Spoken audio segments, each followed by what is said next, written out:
We have our invocation by Reverend Patterson and our Pledge of Allegiance by Counselor Woods. If everyone could please stand.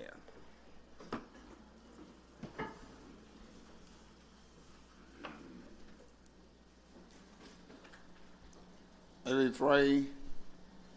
Most holy and everlasting God, we come to thank you for your many blessings that thou hast bestowed upon us. We come this morning, God, with the city of Birmingham in our hearts. Pray thou blessings upon the leaders of this city. Our mayor, we pray that thou would touch him, God, to rule this city by the touch of your hand. Lord God, bless the council as they come today to deal with the resolutions and others of the city. We pray, God, that thou would touch them to do the right thing. Bless that the resolution will be passed by the best ability of the numbers of these councilmen. In the name of Jesus, we pray. Amen. Allegiance to the flag of the United States of America and to the republic for which it stands, one nation, under God, indivisible, with liberty and justice for all. Good morning, Mr. Clark. Sir. Good morning. How you doing? Great. How are you? Doing fine. Just call our roll. Okay. Council President Pro Tem Alexander. Councilmember Hilliard. Councilmember Hoyt. Councilmember O'Quinn. Good morning. Morning. Councilmember Smitherman. Good morning. Good morning. Councilmember Williams. Councilmember Woods. Present. Councilmember Abbott. Present. President Parker. Good morning. Good morning. The minutes are not ready for October 8th, 2019 through February 4th, 2020. We're going to, Mr. Mayor is tidying up one or two things, so we're going to come back to the mayor for his communication. We're going to move straight to the consent agenda. Mr. Clark. Okay. We'll start on page 2 with items 1, 2, 3, and 4 being on consent. Then we'll skip over to page 3 with item number 5 on consent. Page 4, we have items 6, 7, and 8 on consent.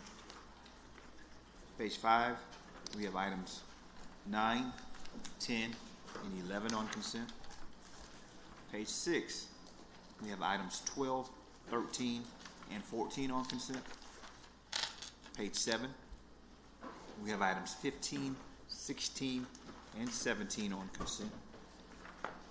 Page 8, we have items 18, 19, and 20 on consent. Page 9, we have items 22 and 23 on consent. Page 10, items 24, 25, and 26 are on consent. Page 11, we have items 27, 28, 29, and 31 on consent. Page 12, items 32, 33, 34, and 35 are on consent.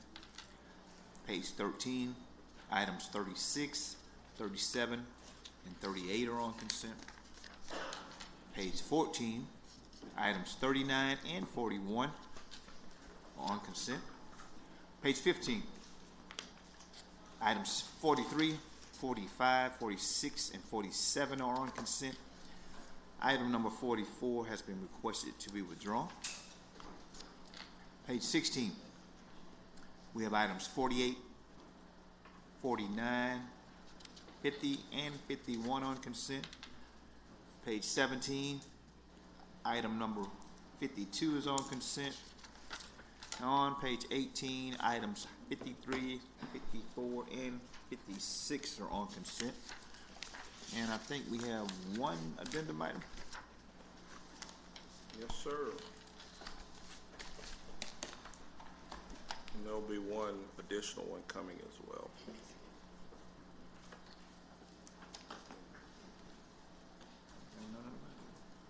So Council Woods? Well, we'll start, Dr. Quinn, let's start here and we'll work our way around. Any issues on the agenda? Councilor Abbott? I did have a question regarding item 31. We didn't get much detail at the meeting yesterday. Yes, ma'am. And after the Bessie Estelle experience, I think we need a little more planning and, I thought it worked well, but. Well, it worked well, except nobody came. That's not true. Well, if you took away all the Legion people who had to be there, there weren't very many people. So we just need to publicize better so that we have more participation. I think we had a lot of kids out there that took part in the camp, the clinics, so UAB men's and women's soccer. We had fans from Atlanta there, from Atlanta United, so they gave them an opportunity to come out and tailgate. We had people from the Birmingham Legion, a lot of their fans were there. Kids were participating in the fan zone so I thought it was a very good group. Okay, of well, people. maybe the 3 times I went down there at 3 different times of the day. Well, I saw you drive by a couple of times, but I was pleased with the. I was out there walking around, and all I'm saying is we just need better publicity and more of it so that we're more successful if we're going to do these things. I'm not being critical of the event. I'm saying we need better publicity to attract more people. Well, that's what we do every day. We need to do it better. Okay, considering the weather, but sure, we'll do that. But anyway, but what we're working on here is to make sure we get ready for the SWAC championship is coming. Also, UAB spring football will be taking place sometime in April. We have other events that will be coming on sports related, so that's why you have that item on the agenda. And it actually should be extended through June 30th instead of March 14th. Because I think the spring game is sometime in April. I know the SWAC is coming up, basketball is coming up. And I think Alabama State and the baseball game generally comes up sometime in May. So we want to make sure we're proactive. Yes, ma'am. Sorry. So we are changing March 14th to June 30th. Yes, ma'am. Thank you. Yes, ma'am. I would like to put items 30 and 42 on consent. 30 and 42? Yes, sir. Okay. And President Parker, I think the soccer game was the most well attended. Is that right? So that's good. The whole day was I thought was a success. So, but anyway, so 30 and 42. Is everybody good with 30 and 42? Okay. Councilor Woods. Councilor here? Okay. All right. Item 30 and item 42. And we just changed the date on item 31 that goes through June 30th. Thank you.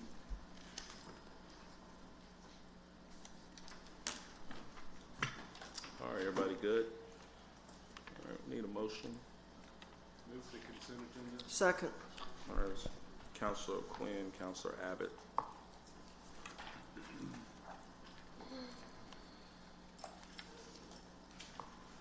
All right, 1 second. Voting should be open.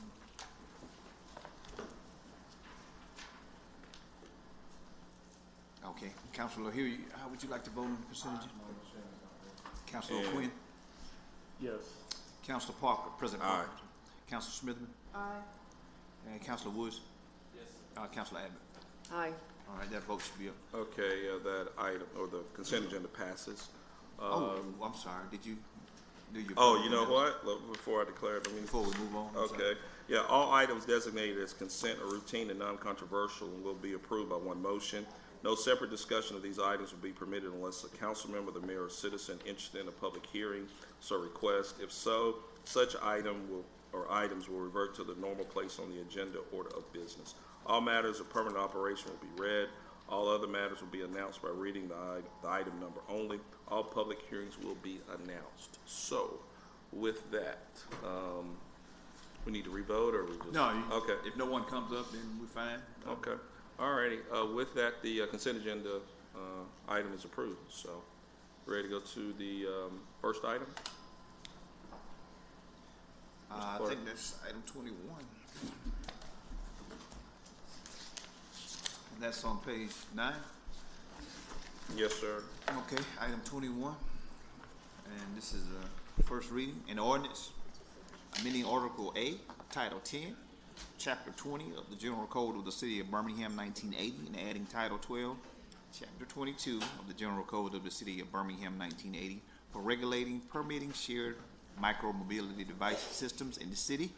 And this is an item of permanent operation, as I stated, so we need UC to entertain it today for passage. I need a motion for UC. Motion to approve. Second. All right, Council Member Hilliard, this is for UC, sir.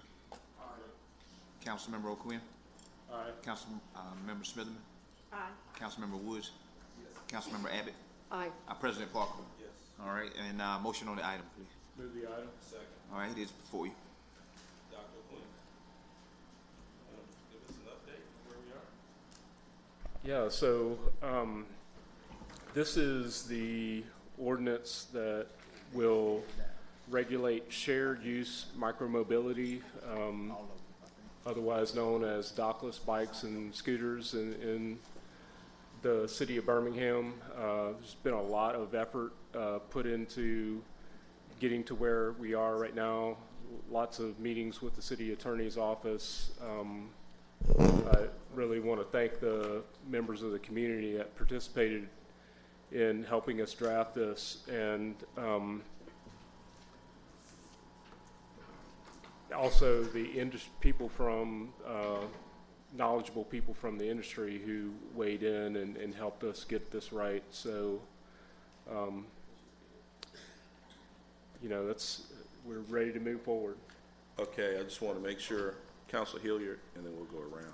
Yes, thank you, Council Parker. To Dr. Quinn, kind of tell me, because I had gotten some calls, and I haven't had a chance to go back and revisit or speak with you on it, on the I guess the economic parts of it in terms of the city of Birmingham. Have we settled that end of it? Is Birmingham winning at this? Yeah, so this will, I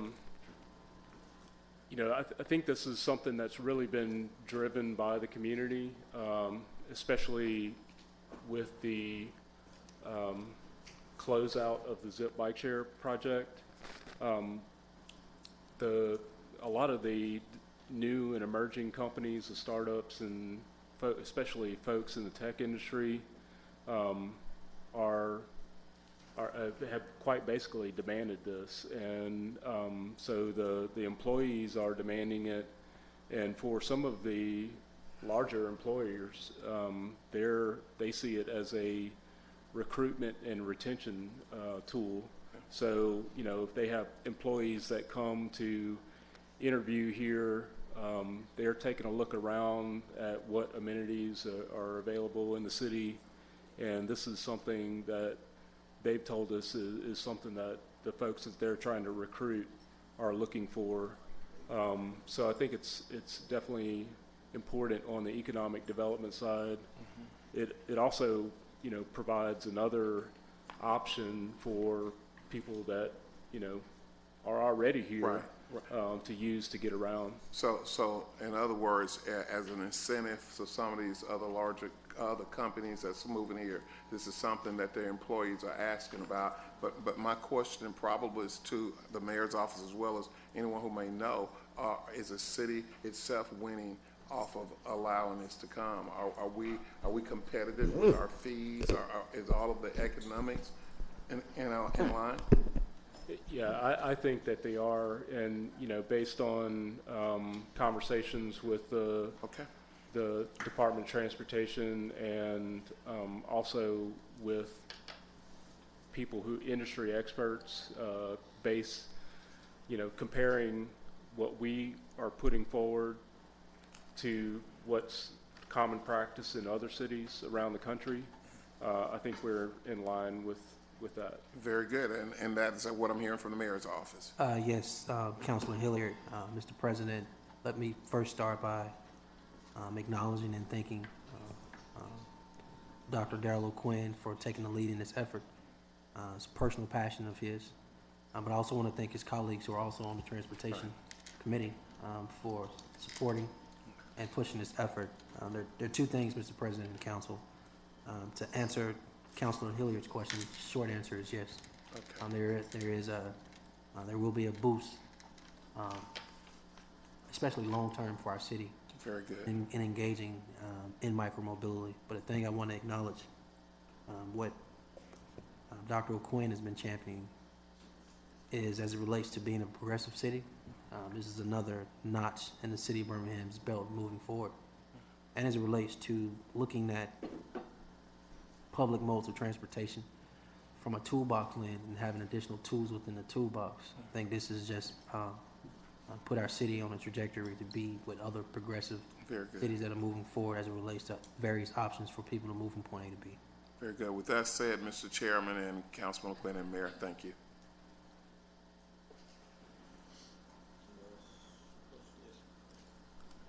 Thank you, Mr. President. Well, I had a number of questions, and I sent some of them to Dr. O'Quinn last night. Enforcement is a big deal because we've had, unfortunately, those bird people dropped all those scooters on us, what was it, last year, year before last, and riding them on the sidewalks was a big issue. So I guess what I want to hear from is the police department, and I want to hear from UAB's police department to find out who is going to be handling enforcement, because enforcement is something our city is maybe challenged with. So I would like to know about enforcement. I also would like to know about insurance, just so I can make a list of, my questions. When these vehicles cause accidents, where is their insurance? Because if they cause accidents with cars, the cars have insurance. What about the people who are riding these other alternative vehicles? And then Dr. O'Quinn told me last night they don't have to have driver's licenses, but the ordinance says that you have to conform to all of the laws regarding driving or riding on city streets. So I'm trying to figure out why you don't have to have driver's licenses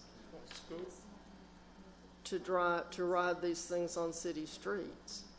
So, three things: enforcement, insurance, and conforming to the same laws that automobile drivers conform to.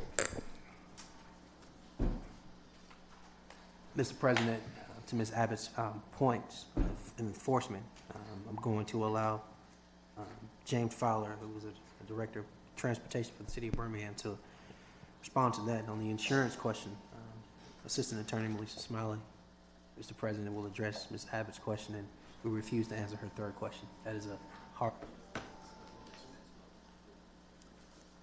Can you hear me? The third one was about driver's licenses. All right. Good morning. So, again, I'm James Fowler. I'm the Director of the Department of Transportation.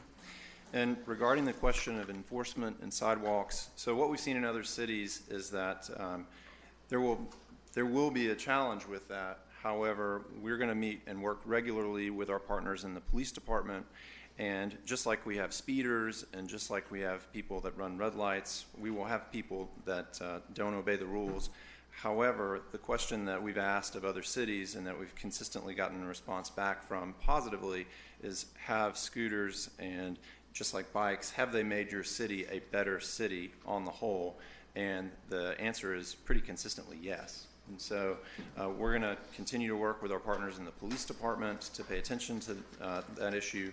Another thing that we want to do is just regarding the storage of the vehicles, which I think is is a problem that other cities have seen, is we want to try to dedicate spaces on the street and some of the dedicated parking spaces to create corrals so that we have some drop areas for those devices so that they don't clutter up the sidewalks. And so I think there's some best practices that we can use to manage that, but on the whole, this should make our city a better city.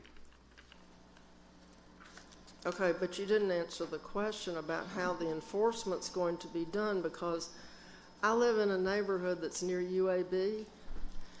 We have people driving cars, yes, who break the laws. In fact, people recently seem to think that you don't have to stop at a stop sign if you were going to be the first person to get there. You just speed on through because you would have been first.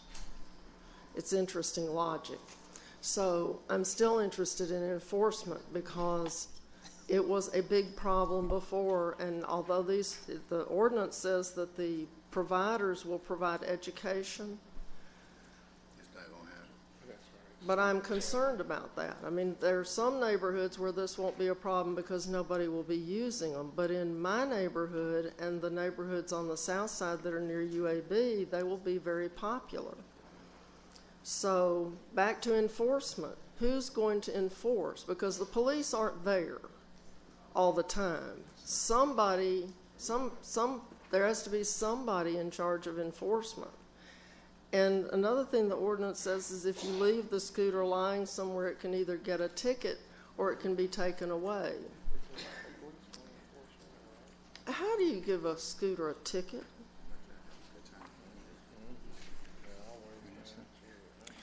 So we're going to be working with licensed vendors, so they'll have a license with the city, so we can ticket the vendor or, and again, I think part of this overall process is we're going to have to be in ongoing dialogue with the police department, just so that we can manage and do that education and do that effectively, just like we enforce all of our laws. Okay, and then insurance. Who's going to take the insurance? I have Chief Melissa Smiley speak to that. Okay, Councilor Abbott, you'll notice in the ordinance there's a section that deals with indemnification and insurance. It's in section 12-22-7.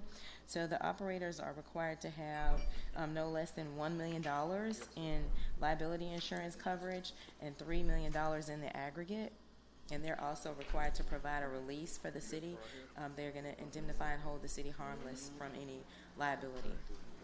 Okay, so if one of these vehicles causes a wreck with an automobile, the operator that rented the unit will be liable. The liability will be determined by the court, but we are requiring them to indemnify the city and hold the city harmless. Okay, that's the city. If an individual, let's say I'm driving down the street and one of those things runs in front of me and I crash into a car trying to avoid them, who is going to be liable for the accident that was caused by this other vehicle? Or let's say I run over them because they pulled out in front of me. That's better, because if I crash into the car, see, it's going to be my fault, even though they caused it. Let's say I run over them because they were driving illegally. Their insurance, who is insuring these other types of vehicles that are not cars? Who's the insurer when they cause an accident?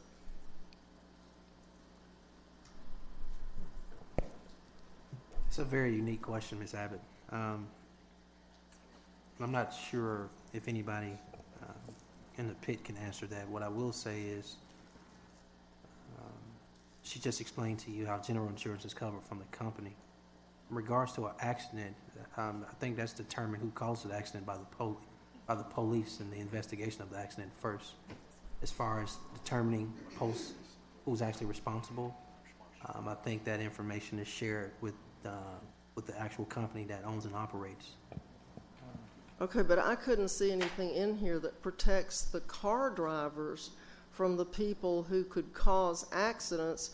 Are these people going to be required to have insurance just like automobile drivers, or can they go out and do as they please on the city streets and only people who have to have insurance are automobile drivers?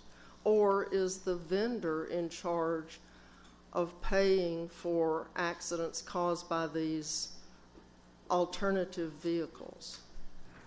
I'll repeat the first part of what I said was that the police determines who's actually cause of an actual accident.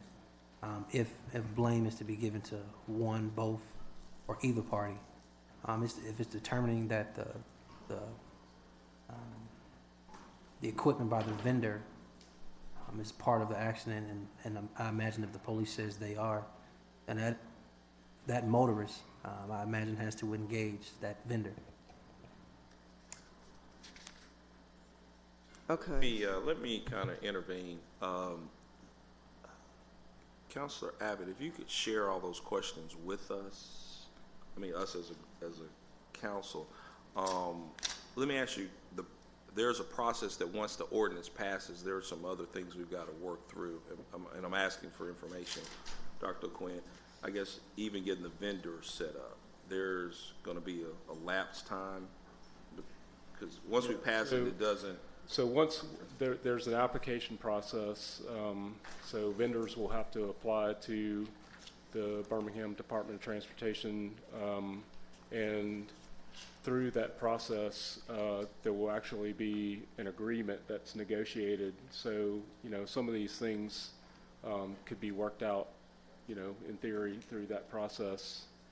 Okay. So regarding the insurance, as we sometimes tell constituents that come to us to speak about problems,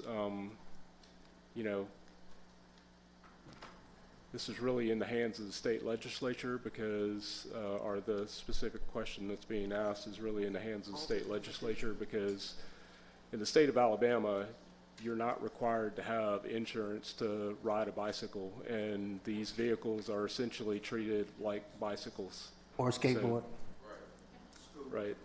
Or a horse, or a track, Okay, what I'm simply getting to is a pathway to where we can move forward with the ordinance, understanding that there's some issues that we just need to get clarification on and work through the process as relates to concerns or questions that were raised by Councilor Abbott. So trying to figure out a happy medium where we can move forward with the ordinance, but we have some lapse time, and then kind of work through some of those issues that you've raised. So I was trying to get a consensus of how to move forward and work through that.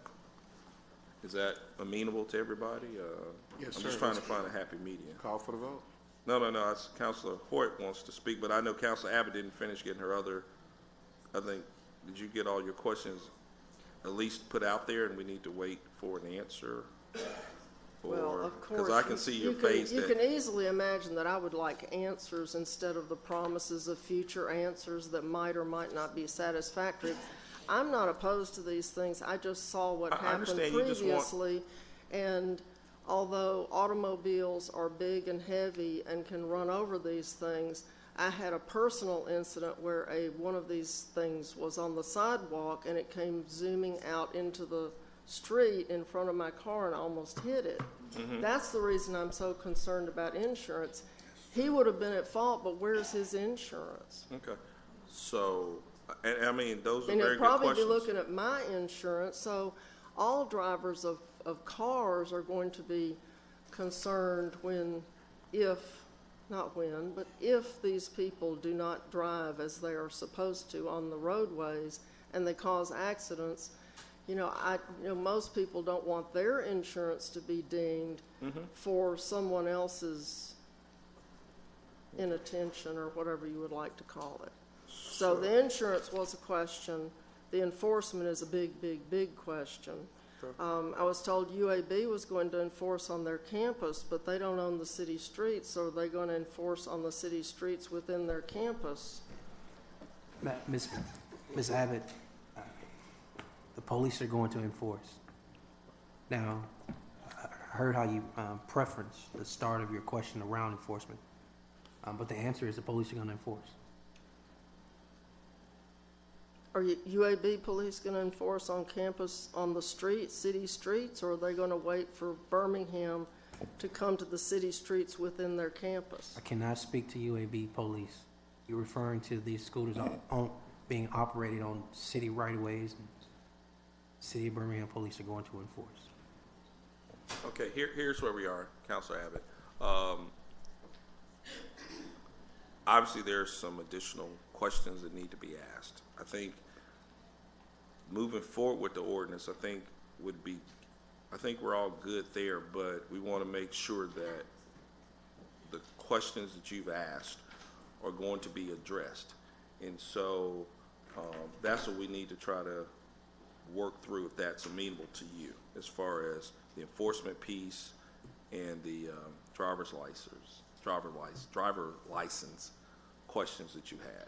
So the question is, how can we move forward with everybody in agreement on, we need to table it and get you something in writing before we vote on it today, or do we take that, to put this as part of the committee of the whole, and we have gives them a week or two to come back with some answers to your questions? Well, of course, I would like answers. Okay.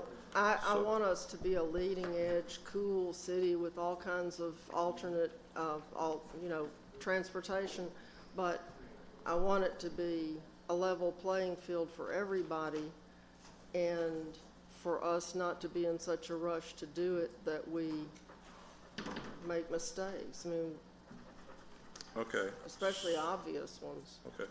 So I got my hand up. we're gonna come to you, Councilor Hoyt. I was just trying to address Yeah, first and round of questions. You want to come back to you, Councilor Abbott? Okay. All right, Councilor Hoyt, and then we'll circle back around. Yes, well, thank you, Mr. President. Good morning to all. Last year, I had an opportunity to get around with the Segway, and I kind of managed quite well. I didn't fall and went at great speeds at times, and as I was coming to the end, getting ready to walk across the street, I'm trying to meander it over the curve, and the thing flipped around and tripped me right up. I mean, I hadn't fallen or anything up until that point. I think they're fun. I think it's a way of the future. I could see the benefits of this, but I also know that when I got on it, put my card in there, and what have you, and they said that you're not supposed to leave it on the sidewalk. Well, I want you to know I left it exactly where they told me not to leave it. I left it on the sidewalk, and I was for sure that when I came back that they would have moved it, but they didn't, so I rode it back over across up on Capitol Hill. And so it was quite an experience, but I do believe there ought to be some answers. And I thought this, because when it first came up, I thought we said we would discuss it in the committee of the whole so everyone could chime in on it, and obviously that hasn't happened. And we were told, or at least I was told by the chairman, that would happen. And so I'm just wondering why it hadn't gone to the committee of the whole. And I think it's more than just who writes the ticket. I think you have to consider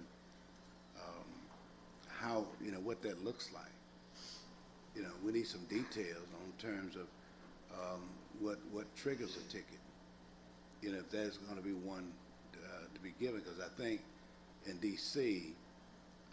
It has on the little stroll that you could be ticketed if in fact you park it in somewhere that it doesn't need to happen. So that you got to deal with those things, and our sidewalks are only, I think, about 2 or 3 feet. About 3 or 4 feet wide. So that would take some really the ability to augment those sidewalks so that you could, you can have this kind of safe passage that you need. Because I can imagine UAB is going to be an issue. Because you got a lot of young folks who walk to class. So I think we get Councilor Abbott's questions answered, and let us see how this is going to roll out. And then if the Department of Transportation is determining who get the licenses, then why do you need the council?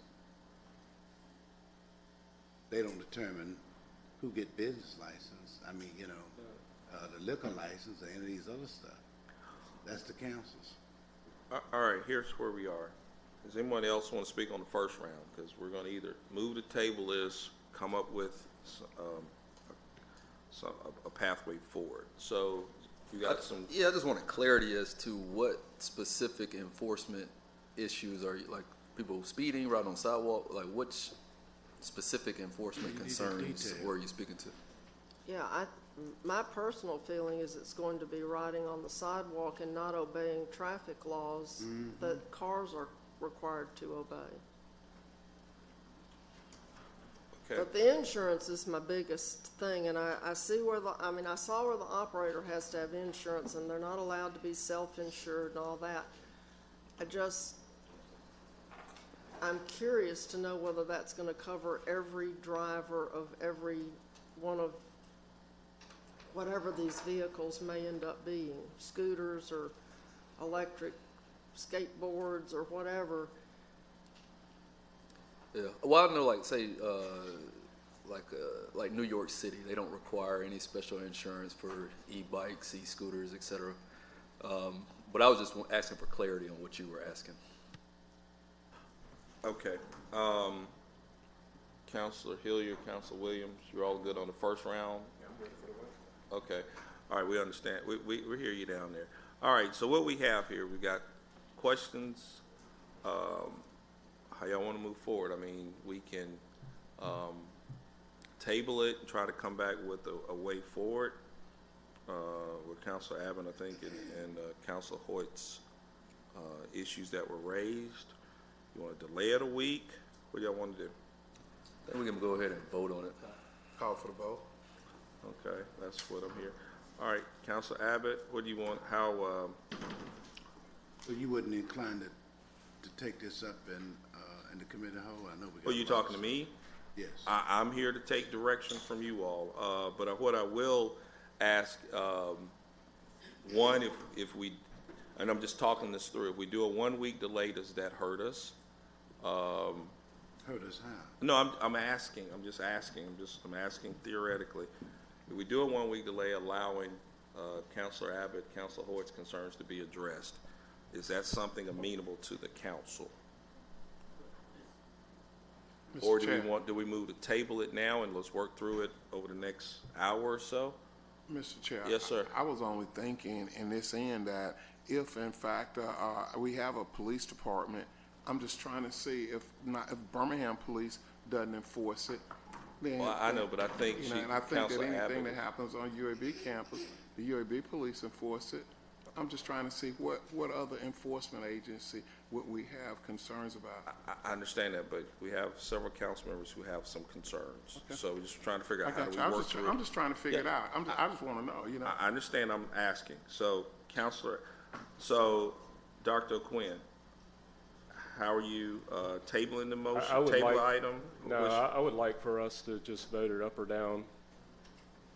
That would be my preference. Okay. All right. So, we're going to take some, Councilor Abbott, you want to speak back again? Well, I just received a note that says if scooters are electric or running off of a battery, it will require a license with the county.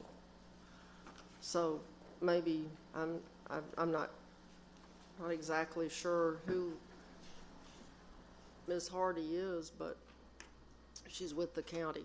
So, if y'all want to go ahead and vote, you can vote, but I truly believe that this could stand to have a little more discussion, and I understand that there's supposed to be other people in charge of enforcement also, other city employees. What happened to that?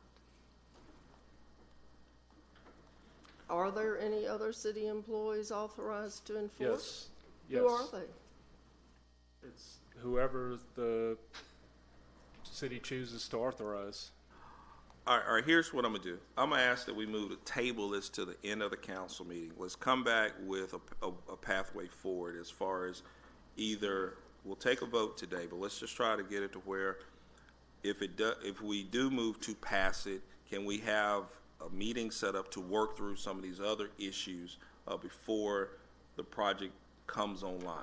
Is that something that's amenable to you, Dr. Quinn, and to the mayor's office? We work through all the concerns moving forward. Mr. President, Okay. Well, let me go to Dr. Quinn and then I'll. I'm all right. Okay. All right. So we're gonna move the table, the item. So that's my before you motion. move the table, can I say something? Yes, sir. Yeah. Well, it seems to me that we have a lot of things that need to be answered. And I don't know if the end of the meeting is going to be there, because if it's not there now, it won't be there at the end of the meeting. And I think we need a little bit more detail and how this is going to unfold. I don't see it. I don't hear it. And let me just also say that if we pass it as an ordinance, it's gone. It's gone. Okay. Whatever is here is gone. Okay. So just know that. So it's no, I'm gonna come back and do this and that. It's gone. Okay. So, but It done went. well, if we table it, let's see where we are at the end of the meeting, and we'll reassess it at that point. But this will at least engage parties to start having some conversations, and then report back to us at the end of the council meeting to see where things are. Is that amenable? Councilor Hoyt, Councilor Abbott, are we amenable just to see if we can have some additional conversations? You know, I'm just- whatever my president wants to No, do. I'm asking. I'm just trying to get buy-in so we're all on the same page. Okay, Councilor Abbott, you, and then over the next hour or so, we can ask different parties to communicate. Okay? I'll Okay. ask Ms. Kidd and Mr. McDaniels from our team to start working. Mr. Mayor, if that's okay with. Okay, thank you. Okay, can I throw Yes, one more question in, Yes, ma'am. since we're gonna do all this during the meeting? There's a section in here on page 17 about if someone leaves one of these vehicles where it's not supposed to be for more than 72 hours, it may be ticketed or removed by a law enforcement officer and impounded. Do you stick the ticket on the scooter that's lying on the sidewalk? They send it to I mean, how, your card. Sir, this question's here. Yes, ma'am. okay, so Councilor Abbott. if let's say a scooter's left lying on the sidewalk, we're gonna leave it there for 72 hours before we do anything, and then we're gonna stick a ticket on it. That doesn't make any sense. But Okay. that's what it says. Okay. Thanks. All righty, so we're gonna move to table. I've asked, Second. Administrator Kidd, okay, and Mr. McDaniels from our team to start coordinating and working with the mayor's office, that he designates. So, all right, that item is before us on a motion to table. Okay, all in favor? Let it be known by saying aye. Aye. All opposed? Okay, all right, that item's tabled. You have Councilor Hoyt for the no on the table. Okay, all right, we've got 2 noes on the table. Okay, Councilor O'Quinn as well? Yes. No? On the Voted table. No to table. Thank you. okay, all right, that item passes to table. All Okay. right, next item. We're going to 40, item 40. And item 40 is actually on page 14. A resolution accepting the lump sum bid of Richardson Construction Company Incorporated, 1003 Bramble Lane, Birmingham, in the amount of $157,000 for the Grayson Park renovation's second rebid project. This being the lowest and best bid submitted, and authorizing the mayor to enter into a contract with Richardson Construction Company Incorporated and substantially the form contained within the proposal documents and in accordance with said proposal, providing that the total compensation payable under the contract not exceed the appropriation. Motion, please. Second. All right, the item is before us. I'm gonna ask that this item, ask for a 1-week delay on this one. The neighborhood has expressed wanting to see the final rollout of this project. And then also, I think Council Woods and I share that area, where I think he's had some conversations this morning as well, but, okay. Yeah, Then like I said, I I'll think- come back and make the motion to Okay, delay well, it. yeah, where we are is, we worked with the mayor's team this morning, there was some more room to add one of the alternates into the project. I think that captures what the neighborhood's expectation was. We can table it and make a phone call, but I think that based on the presentation I saw at the neighborhood meeting, granted was probably like last June or July. I don't think anything changes from that expectation that. I know, but I've asked just to make sure we get everybody, if a 1-week delay, and that's just a request that's coming from. A long road. I understand that's coming from the neighborhood asking for it, just to make sure. They have a meeting tonight, and I think they just want to make sure that We table this? we can move the table. Second. Well, before you do that, can I Okay. ask a question? Yes, sir. And looking at the documentation in the back, they said this is a no-bid contract. Oh, no, it was bidded. I think there are 5 or 6. Three bids submitted. Yeah, I according think to it the- might have been. It says no bids received. No, it was, no, sir. Go back to the, Or maybe it's just for that particular company, I suspect.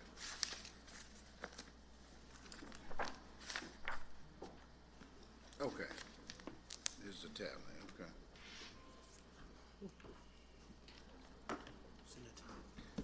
Then, my comments, Mr. President, yes, sir. Counselor Boyd? my pool Sir? hadn't opened. I'm seeing we paying $157,000 for this park, and I got a pool that hadn't opened in 2 years. And, this is not fair, but y'all go ahead on. Yeah, just for clarity, this park has been about a 3-year process. It got bid, and they're getting around to making some adjustments to that. So this has been ongoing, just to share that. Mr. Chair. Okay, hold on. Counselor Hoyt, you or you? Yeah, I'm fine. I'm just, I ain't got no problem with you doing it. I'm just saying, I got a pool that hadn't opened in 2 years, soon be 3 years. We just had a young man to get killed in Fairview. Ends of Highland is one, they all in the same area. And our young people don't have anything to do. And it's gonna escalate. The longer we don't do right by our young people in this city. They need somewhere to engage in, and I know this, they're not swimming in the winter, I understand that. But it ain't helping out with the gangs, with all other stuff that goes on in Ends of Highland and Fairview. That's all I'm saying. Okay. Counselor Horton, and let me just respond back to you. We did have a meeting at Committee of the Whole to discuss swimming pools. Harris Pool is at the top of the list. We are expecting another report when we meet again in about 2 weeks. If you noticed this morning, we sent out a draft communique listing the agenda for the Committee of the Whole that'll be scheduled within the next 2 weeks. The swimming pools item is on the agenda, and we're supposed to get a pathway forward as relates to Harris Pool. So, I certainly appreciate that, Mr. President. yes, sir. And so we want to make sure Harris Pool, if it's not open Memorial Day, I think hopefully we'll hear a report where we will get it open before the end of the summer. And if it's open middle of the year, I'm sure that the park board would move to, extend it through Memorial Day weekend like we've done other pools that have come online during the swimming season. So we'll be just as intentional about Harris pool as we are with other pools across the city. Is that amenable, sir? I'm gonna have to accept that. Okay. All right, we got a motion to table this item. So, You want to do 1 week? Council Woods, you want to table it, see where we are and come back to it? All right, we're gonna move to table this item as well.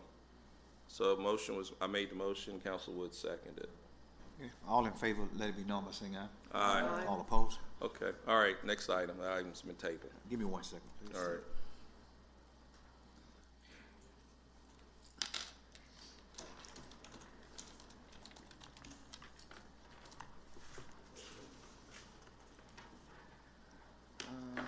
Item 44 was withdrawn, so we're at item 55, which is on page 18. Item 55, a resolution setting a public hearing for March the 17th, 2020 to consider the adoption of a resolution assenting to the vacation of 64,404 square feet of Powell Avenue and 14,612 square feet of 25th Street North on behalf of Tom E. Stevens, Eli T. Stevens, and Malcolm G. Roop, owner, so that the owner can consolidate the property into one lot. Case number SUB 2019-97. Move the item. Second. Okay, voting, well, the item is before you, I'm sorry. The item is before you, Mr. President. Okay, Is your item? voting aye. I didn't. Ready? Yeah, we're ready to vote. Okay.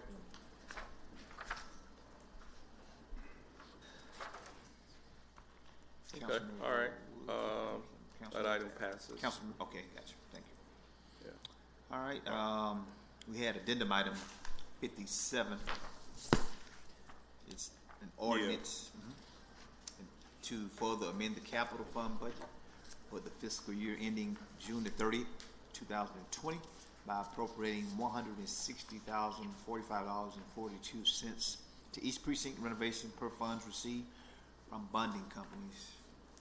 Motion, please. I move approval. Councilor Abbott, Councilor Williams, ready for a vote? All right, voting should be open about now. All right. Councilman will. Is that everybody?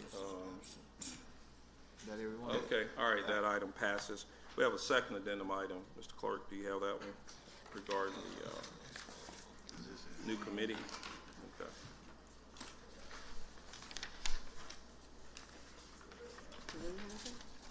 That's on the Census Committee.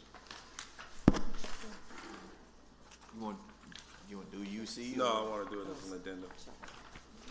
So that's number 58. Move the item. 1 second, please. Oh, Okay. okay. Item 58. Let me add it.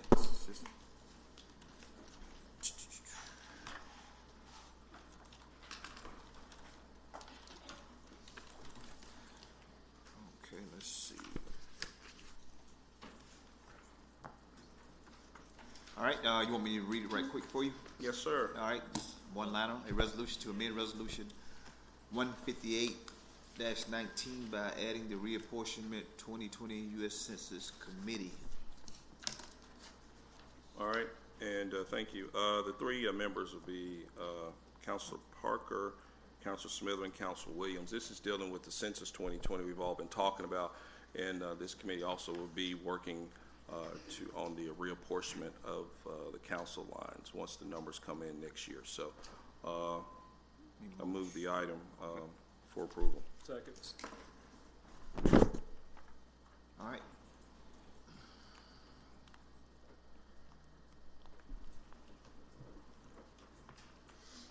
Okay, that item passes. Let's go to suspend the rules for the speakers. So moved. Second. All in favor, let it be known by saying aye. Aye. All opposed? Hey, hold on 1 second. I have made a mistake. You forgot the mayor. Mr. Mayor, you. Okay, Okay, which one? The one, okay, all right, bring that back up. I'm sorry, you had communicate that back to. Before we get to the speakers, we could bring one item up and then we'll go to the speakers. And there's one more we need to add is my president, Ms. Webb. She could be added to the speakers list. But if we can move the, call up the micro mobility item. Motion to pick the item up on table. Second. All in favor, let it be known by saying aye. Aye. For you. Morning, Mr. Mayor. Good morning, Mr. President and Council. Ms. Lakey Boyd is coming back in a minute to assist in going into a little bit more detail and addressing your questions. Melissa Smiley will be with her. I want to start with enforcement. I know my answer was short, but that's because that's the truth. The police will do the enforcement. So you and Councilor Hort, for example, gave some hypotheticals and some what-if scenarios. So I want to try to address your what-if scenarios. Very similar to our Department of Transportation used to house those who gave tickets. They are now part of the police department. You all approved that, I want to say at some point in 2018. They made that transition. They've been on that team for a while, and it's been going well for us. And so that same type of enforcement under this ordinance for micromobility, if they violate the ordinance as it relates to sidewalks, those same people that do enforcement will do this enforcement. The enforcement will include ticketing the actual scooter. You access the ticket placed on the scooter. The answer is yes. The company is actually fined, not the individual. And then the company, through their discretion, for those who use their equipment. We use it through a check card or a credit card. So they then have through their discretion, their right to suspend or admonish or take away that person's ability that's a repeat offender.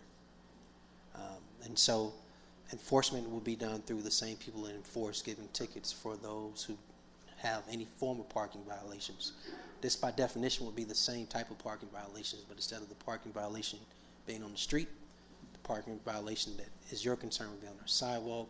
Will be the same type of enforcement where we give tickets. That information is sent to municipal court. Here, that information is sent to that vendor, and that vendor then has the discretion. Well, they don't have the discretion not to pay it. They still have to pay us. But in regards to those people who are repeat offenders, to take away their right if they continue to abuse that. So that's a little bit more nuance and detail on the actual enforcement and the what-if scenario. You also asked a question. I saw your face respond. You gave a very unique physical response to 72 hours. But I want you to imagine if a car breaks down on an interstate or on our street, or your favorite enforcement when cars are parked in lawns.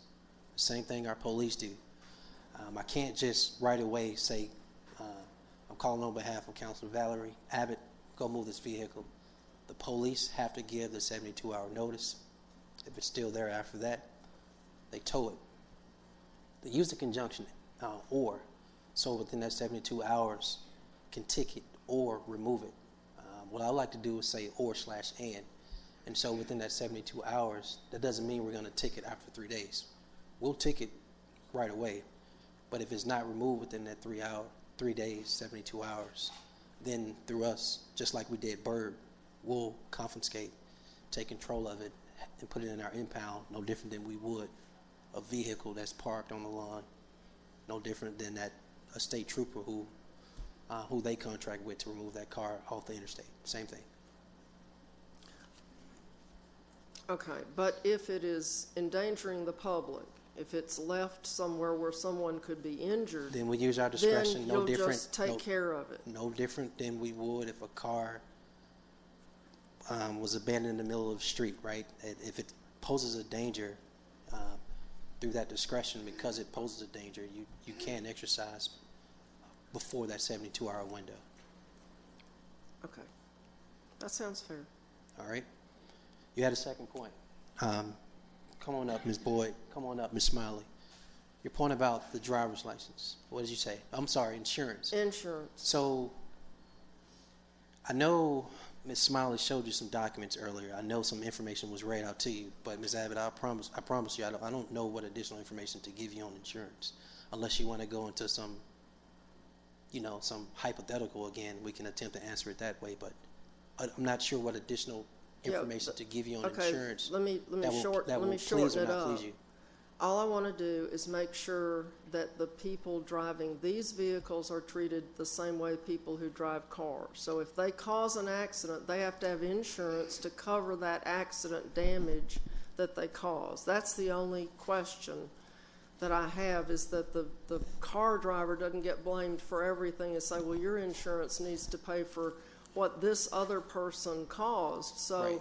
These vehicles should be covered by somebody's insurance if they're going to drive on the city streets and possibly cause accidents. So there may be some difference in how we view this equipment you're describing. We don't describe, nor does the ordinance describe this as vehicles. They're not vehicles. So they get the same treatment as a bicycle or a skateboard that's on our streets if an accident is caused. That type of insurance is not applicable to the scenario you just described. So you're not going to like the answer. The answer is no. It's not the same because it's not an actual vehicle. You're saying that a thing with wheels that people ride on is not a vehicle? It's not a vehicle? Mr. Chairman?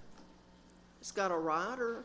Would you like to go into any detail in explaining traditional vehicle versus in the state of Alabama and most other states in the nation, you do not have to have insurance to ride a bicycle or a skateboard or roller skates or scooter. So there's no state law saying that that's required. So I'm not even sure that we would be authorized under the state code to enact that type of requirement. Mr. Chairman, thank you. But Ms. Abbott, so your question is angled at the individual. So you're not pleased with the answer. The answer is no. But the insurance, based on what was shared with you, what Ms. Smiley shows you in paper and what was verbally shared and what's in the ordinance in front of you, is the liability is still on the actual company or / vendor who owns and operates in our city if there is some type of accident that is caused by the actual equipment in use. Or the person driving the equipment in use that's not a vehicle, but it is. Similar to... It's not legally a vehicle, but now it is a vehicle. Similar to the enforcement. All right, this is where I'll go. Enforcement, you're looking at this from a criminal angle. The criminal angle is a ticket doesn't go to the individual, it goes to the company.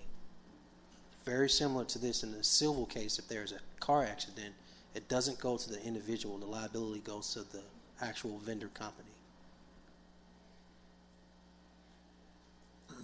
Okay, so what you're telling me is if one of these vehicles that is ridden by a person causes an accident, then the person in the car, assuming it was a car that it was an accident with, would sue the operator, not the person who actually caused the accident.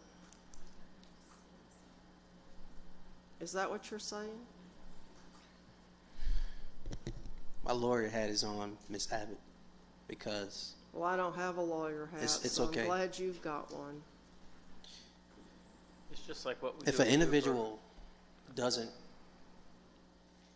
use the crosswalk as a pedestrian to cross the street and there's an accident, what happens from a liability standpoint? Do you know? Well, if you're outside of the crosswalk, it's your fault. And if you're inside the crosswalk, it's the car's fault. Right. In every scenario you're describing, it's up to the police to determine who's the actual cause. So you're asking me to answer something I don't know what the cause is. If there's any cause, there is nothing attached to the individual. It's liability through this ordinance as it relates to insurance is attached to the actual vendor company. You're not pleased with the answer, but I feel like I keep repeating my answer. Well, as long as there is an answer,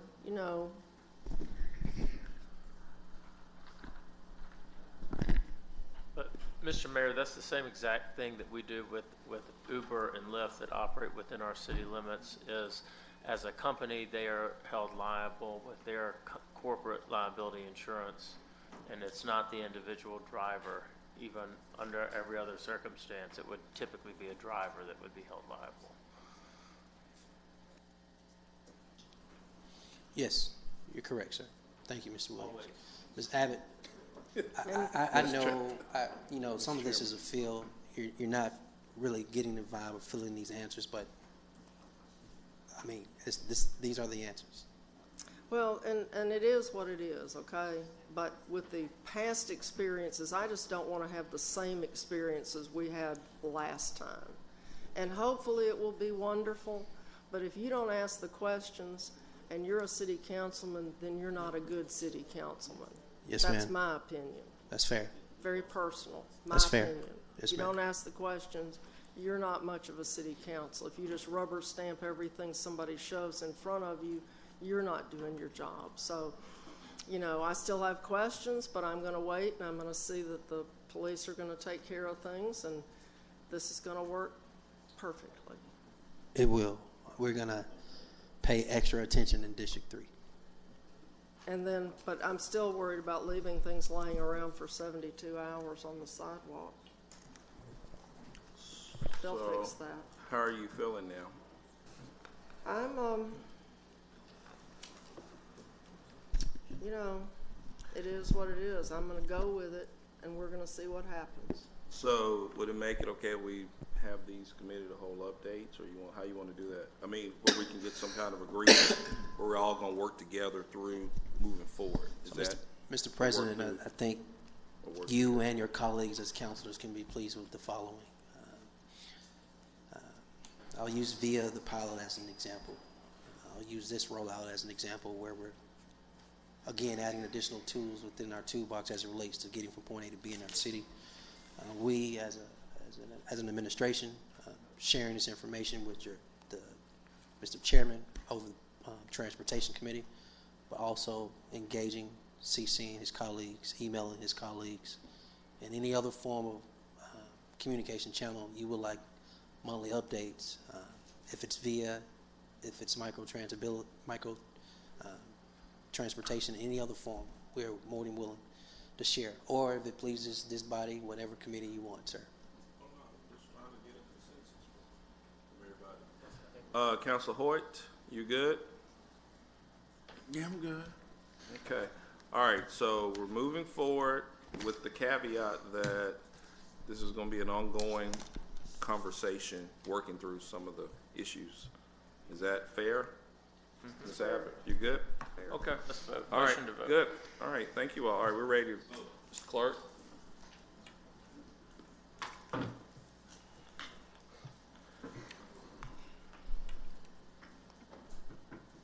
All right. Councilman Hoyt. Yeah. Ms. Middleman pushed my hand. Okay, great. All right, that item passes. Next, do you want to bring up the other item? Because I think we're going to move to delay it. President, and if y'all don't bring it out to 5 points, then we're going to have a problem. Bring, what's that, sir? These segues, whatever these Yes, sir, I things. think that's a In conversation. the ordinance that they have to do it everywhere. Okay. Okay. Because we never got the bicycles. I'm glad they gone. Okay. All right. We're going to bring up the other item and delay it. Bring that. If you can call up the other item, we're going to move to delay it a week.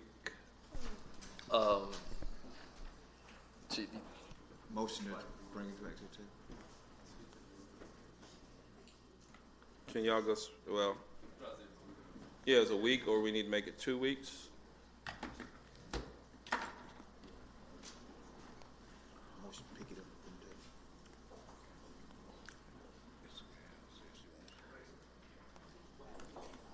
Oh, yeah. Okay, do the play.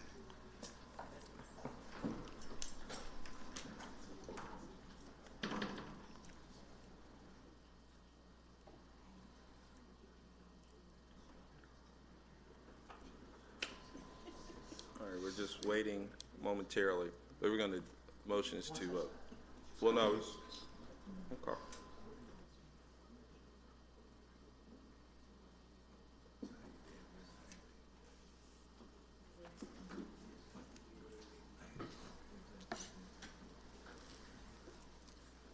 Okay, okay.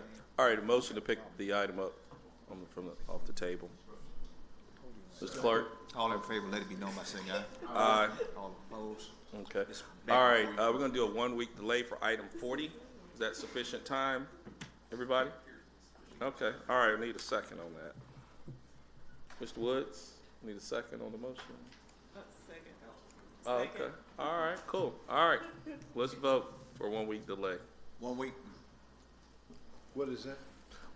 1 week delay on Grayson Park, sir. Oh, okay. Okay.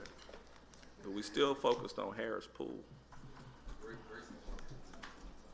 Okay, all right. Councilmember Hoyt. All right, that item passes. 1 week delay, thank you. Then we need to suspend the rules for the speaker. Yes. Second. All in favor, let it be known by saying aye. All opposed? All right, Yeah, before you do and- that, Yeah, before we Mr. do Clerk, that, and I guess the mayor's gone. What, is he gone? he's just in the back. What do you need, Council Hoyt? Okay. Yeah, well, I wanted an update on Sherman Industries. You know, it's been a year now, and we were told that we would not have to consider the 5 Points West site, but we hadn't heard anything. And it's really time, because otherwise I want to get the resolution back to the dais, because I don't want to play games with people's lives. And so we've given ample time for them to make some decision, and so we need an update. Okay. Otherwise, I'll be prepared to submit my resolution again, so we can go on record. Okay. Do you want to do that once the mayor gets back in here in your report, or you want to move to the speakers and we bring it back? Yeah, well, whatever, I don't care. Okay. This All is right. life and death. Yes, sir. Okay, we're going to go to, let's hold that thought and let's go to the speakers, and then we can then address anything else we need to address. Is that Jacob, okay? Yeah. That we is move- fine. Okay. Jacob Cook. Jacob Cook.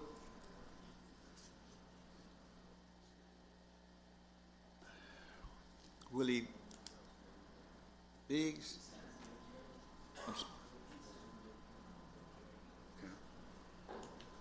Good morning. Good morning. How's everybody doing? Good. He seems so serious. But good morning. I before I get started, it is a delight to see you all, and I try not to put my nose in city business unless I'm required to. But I did want to say good morning again. I wanted to bring about a little clarification because I've worked amongst at least 7 of you all, and I want to make sure that it is very clear that my intent, especially being that we're talking about East Birmingham, you're getting some information passed out to you now. If you all don't mind to oblige, I know how this works. Everybody will say, well, hey, I haven't had the opportunity to read it, so I'm not expecting you to read it now, but it is for your edification. It's about these 2 police, or not police, but sheriff substations. I listened to some of what you all talked about this morning and just wanted to give you a brief history of where we are today and how we even got started with this. 7 years ago, which was 2013, District 1 was promised to have a substation. In March of 2013, which this too is in this packet that I gave you all, Mr. Sarah agreed to be able to give the city at no cost at Queensbury a substation. Okay, and of course, if you all remember, 2013 was a political year, so it was election time. 2014, you will see in the information that I've given you that it was determined by the city that if Sarah left the area, we would in fact lose $3.1 million and 250 jobs. That's not me saying that. That is information from the city.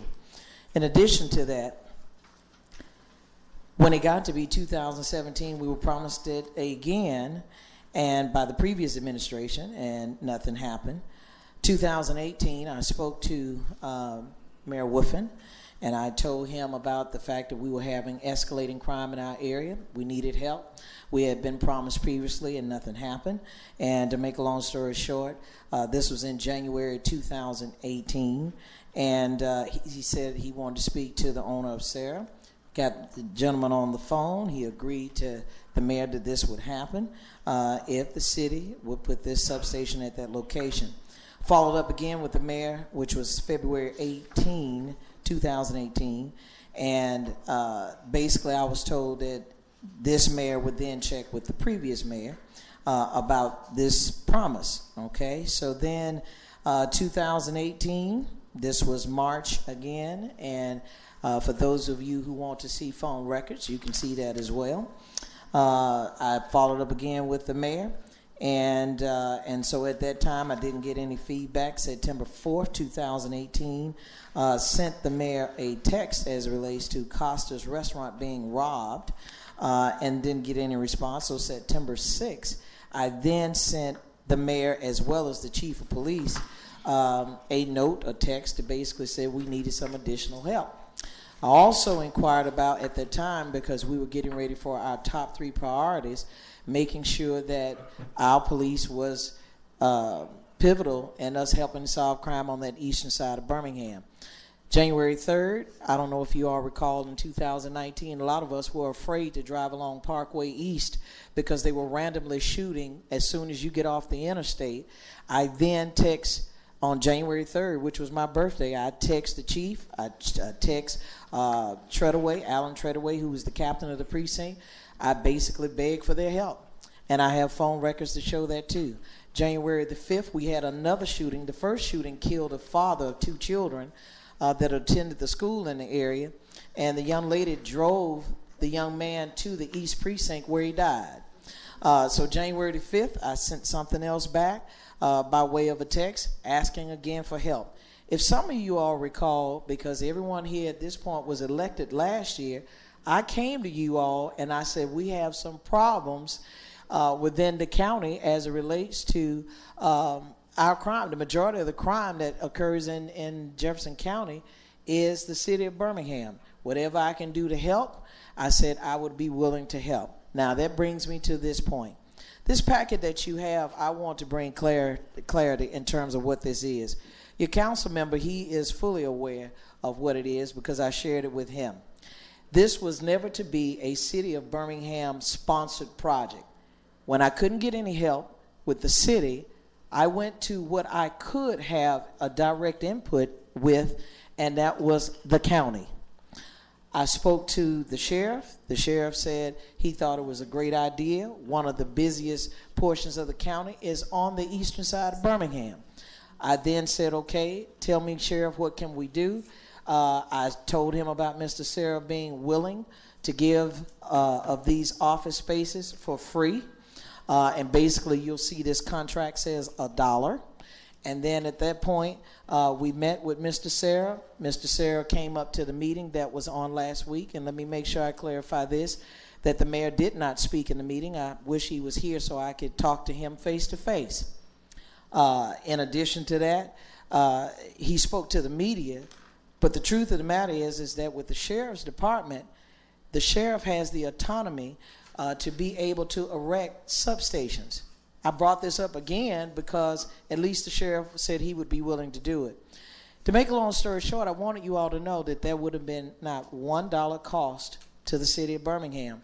It was only to help provide additional assistance because we need it. We're in dire need. Our mail is being stolen out of the mailboxes. I shared it with your counselor. He is on the Nextdoor app. And I told him specifically, you know mail is being stolen out of the mailboxes. You have homes that range from 80,000.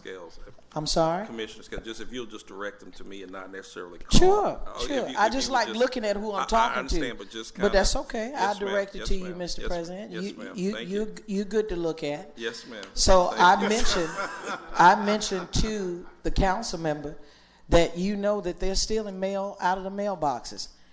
In the midst of being talked about that crime was down, the following day there was a 2-year-old child, and that's where you see these little media handouts that I put together for you, that you can go to those links. And the following day, a 2-year-old child is killed in East Jefferson County.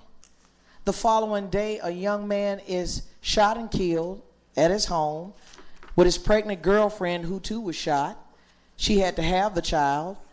And then the same day, someone else was killed in Ensley. And so I said, okay, I know I'm not lying. I'm only here to help. Let me make sure I clarify my intent. I am not interested in trying to compete with a city that I serve. I respect you all because I know what you have to do. What I'm asking you all as a resident, I didn't give up my citizenship when I became a commissioner. You didn't give up your citizenship when you became a council member. And for some of the things of what I heard, it was troubling. So in closing, let me just say this. I was told, and I know that media has been asked to leave, but I'm going to talk to the media too. But I wanted to do business like business should be done because we need to be talking to you all. And the bottom line, you're the leaders of the city. And I'm making it very clear the reason why I'm going to project looking at you, Mr. President. But this will be absolutely for the mayor because I'm not going to make the public to believe that you're in charge of the police department because you're not.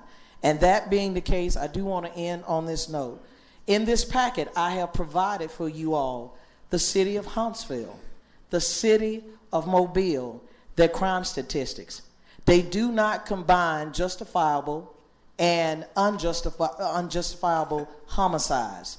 I was talking to one of your council members that I truly got a lot of respect for, and as that person I was talking, they was talking about the formula. Well, I just happened to have an officer who informed me about how this so-called supposed to be working about homicide because I didn't believe that homicide was down. So my understanding is the way our crime stats are done is that you have justifiable homicides versus unjustifiable, and then it is deducted. So if you have 100 lives that are taken at the hands of another human being, if 5 of them are deemed justifiable, then basically what I'm understanding is that the city then counts it as 95 as opposed to the total 100 homicides that occurred. If you have attempted murder, like we've had some homes that have been shot up in my district, if you have a drive-by, and if you have 4 people inside of a home, there used to be a time that you had 4 individual case numbers.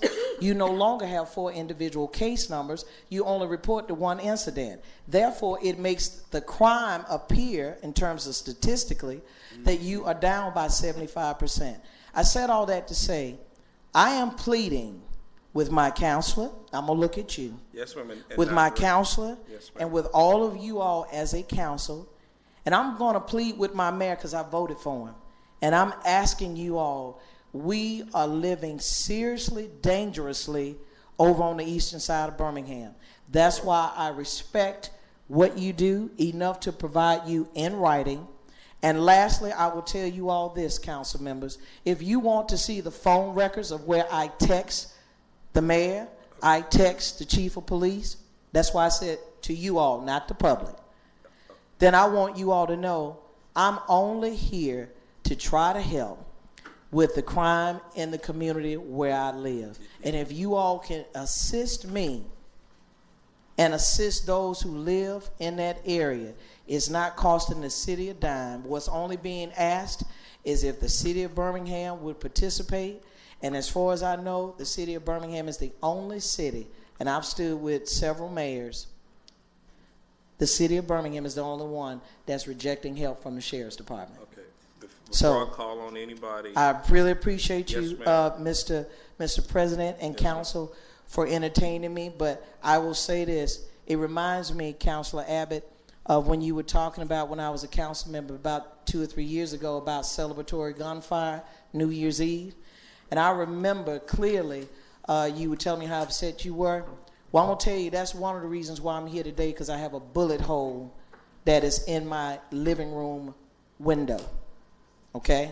And I just want you to know that because of celebratory gunfire, if people had only heard, several people in this room, they live on the eastern side of Birmingham, it was awful. And we don't have any shot spotters on the eastern side of Birmingham other than Woodlawn. And Mr. President, in closing, Yes, ma'am. don't forget we also had an officer on the east side shot in Woodlawn.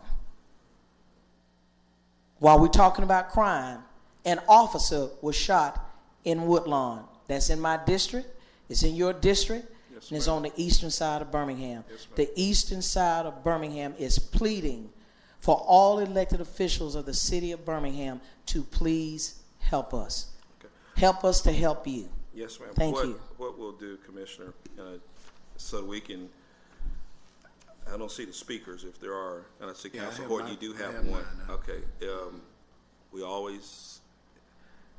We have our committee to hold meetings. If there's opportunity you want to interact with us, we meet on a regular basis. So if the I have public no safety- problem with meeting with you, Mr. President. Okay.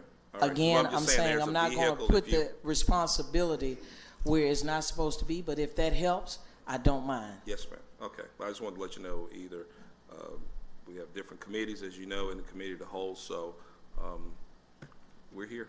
Okay. So It was just said that this was a rush job, and if you call 7 years rush, then I'm sorry. We can't wait any longer. Yes, ma'am. Okay. We appreciate the information. If there's Sure, other absolutely. information you want to provide to us, but I was only standing because I thought you said someone wanted to respond to me, but I think No. I want to go there, but I just want to kind Okay. of give a pathway forward. If I think those there's- statistics will be very alarming that nobody combines unjustifiable and justifiable crimes but City of Birmingham, and we're talking about other large municipalities. Yes, That's ma'am. why I provided you with the Yes, information. ma'am. And if you have additional information you want to share with us, either before our committee, the whole meeting, or you want to bring it then. I just wanted Okay. you all to know that the county was going to underwrite this entire cost through appropriated dollars from my district. Yes, ma'am. It's just that simple. We Yes, do ma'am. what it takes in order to help one another. Yes, ma'am. We have a committee to hold meeting scheduled, I think, within the next 2 weeks. We'll, of course, let you know, and we'll coordinate and work together if you want to come and share information with us. Is that? Okay. Yes, ma'am. I'm fine. Long as the public can hear what you hear, we good. Yes, ma'am. It goes out on Facebook and everywhere else. Okay. I know we have a lengthy agenda, but that we already, but we will include this. Okay. Yes, ma'am. All right, Councilor Hoyt. Yes, well, Commissioner Scales, let me thank you for coming.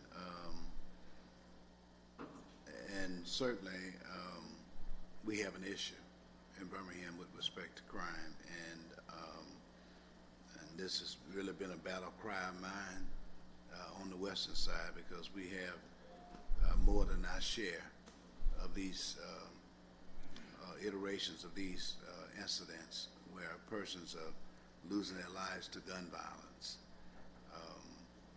I think it was a couple of months ago, a month ago, I mentioned, last month, when we were told there was 91 murders in the city of Birmingham, and I explained that there were 113 burials.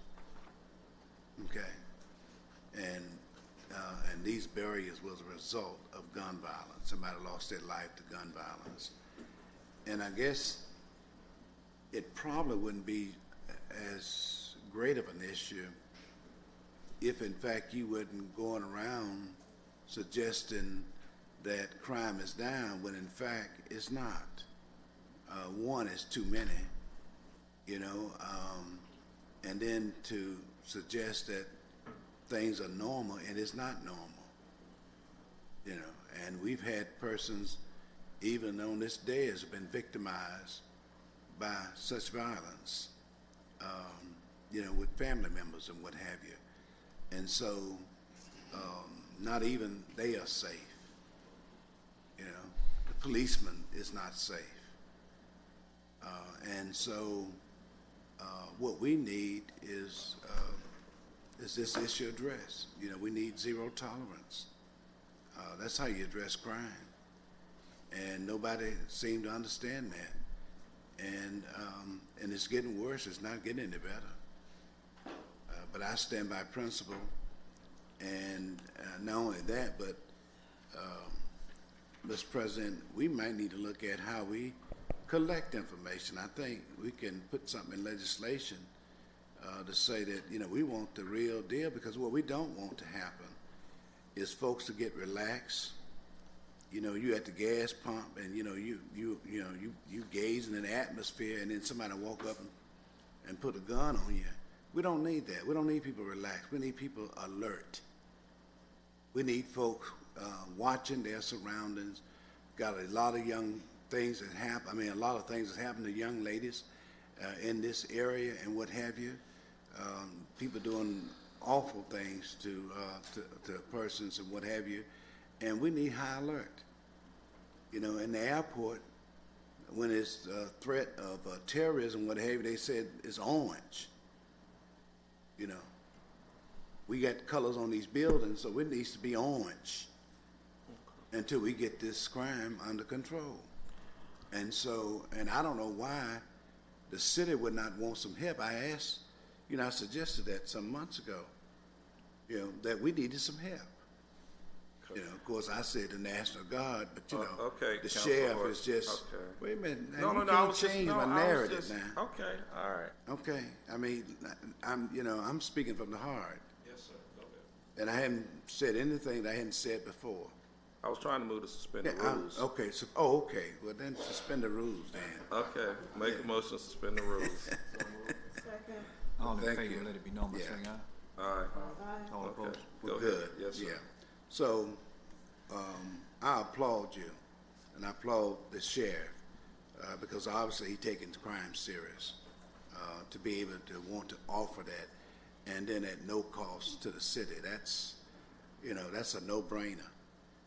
You know, everybody that comes here take, and we got somebody want to give, we need to jump on that. And so I'm hoping that we will revisit that,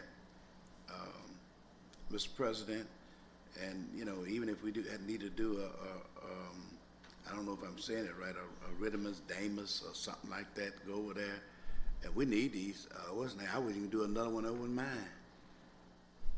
in my district, because it's the largest district of that geographically that they have to cover. The Western Precinct is in need of a second precinct. I've mentioned that before. So, but I do appreciate you, Commissioner, coming here and sharing your thoughts with us and backing it up with paper. Yeah, and I think you can read this. If you're in elementary school, you can read this. And so I really appreciate that. And I'm hoping that we will get a different response than what we've been getting. I just believe, I have hope. Okay. Yeah. So, All right. but thanks. Thank you, Okay. Mr. President. All right, thank you. Is there anyone else, Mr. President? No, ma'am, that was it, and we're going. So I just want to say in closing, thank you. I know that I may have gone, I'm sure I did go over my 3 minutes, but but let me just say this. Let me say this. But you're the commissioner, and Well, so but you're a former that's colleague, okay. So yes, I ma'am. So always you're want to for- be respectful. Yes, ma'am. Because had not the mayor visited across Okay, on the other keep the- side, keep the hold on, comment. let me Okay. please just Okay. don't censor me. No, I'm not. I wouldn't be here today because it was no cost, not only to the city, it was a sheriff department initiative. I want to bring clarification what was proposed to be done. Where we are today, Mr. President, Yes, ma'am. is that the president of the commission, which I am the pro tem, has mentioned that if the mayor decides to allow the chief of police to work with the sheriff's department, that everyone would be in favor of it. The only thing I will say, Mr. President, if anybody wants to rub me the wrong way, is when you're talking about the lives of people. I'm not changing. I've been this way ever since I've been elected. And the only thing that I'm going to say to you, Mr. President, if it's at no cost to the city, I kept hearing the P word the whole time. It's political, it's political, it's political. I'm going to tell you, Mr. President, that's not going to rest well with me. We all been elected. We have a duty to serve. We put our hands on a Bible and said we would do our jobs to the best of our abilities, and that includes me. That's why I'm pleading with you all. I'm pleading in the absence of the mayor who knows that I'm here, because I want him to know that. You don't have to talk behind my back. I'm going to be straight up. We need help. It's been 7 years, Mr. President. How long do we continue to pay taxes in an area that we're struggling to get police response? That's all that I'm saying, Mr. President. And I thank you for keeping me focused and looking at your lovely face. But I hope that you all will take the opportunity to read this information, because if Sarah Automotive leaves that parkway, it may be a joke now, but for economic development, that's going to be a flop. And believe me, he took it very seriously that he offered 2 locations to help his customers, only for the city to refuse. Thank you, Mr. President. Thank you, and we'll see you in a couple of weeks with additional information. Yes, ma'am. Okay, thank you. All right, next speaker, Mr. Clark. I think it's Amelia. I can't read the last name. I'm sorry.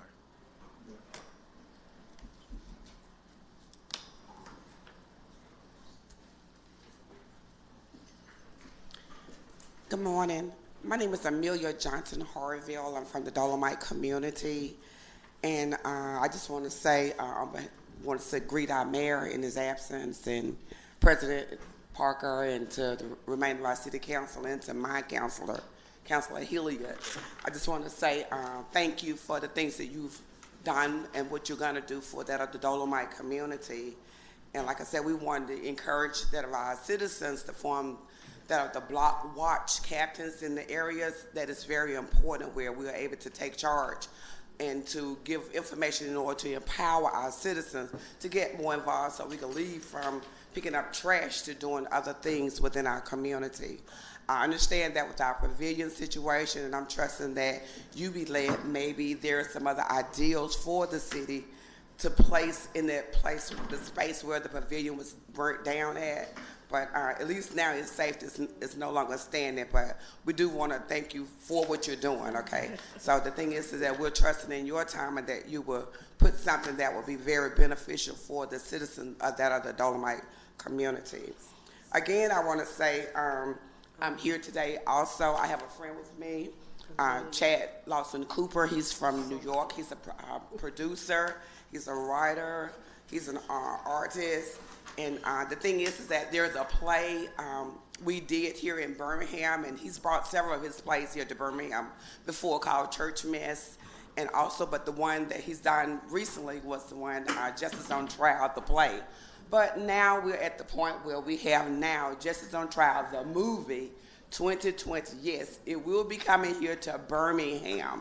Okay, and what I'm here today is to make an appeal to all of our elected officials, especially you, to Mayor Wolfen, to make sure that when we bring this movie on the 27th of February to Birmingham at the Patton Creek 15 Movie Theater, that our mayor and some of you all be able to come and join in with us. What we want to do is reach out to our young people to educate them about justice on trial. There's a lot of crime. There's a lot of things that are rising up in our communities. And back in the day, it used to happen in other cities and other states, but it's right now within the homes. It's within that of the families. But what I'm appealing this morning is asking the various councilmen to be supportive of us being able to reach into our high schools and our colleges, our universities, to provide passes for the young people to come in to witness that of the movie. They will learn a lot from that, and I'm sure from viewing that of the movie itself, it will change the minds and the hearts that are the various individuals. Like I say, a lot of the stuff that is going on is nothing but copycat crime. I did a report years ago at Lawson State, but like I say, not knowing that what we'll be facing with today, we as a people must take charge. And like I say, applaud that Commissioner Scales for her support, talking about that other children.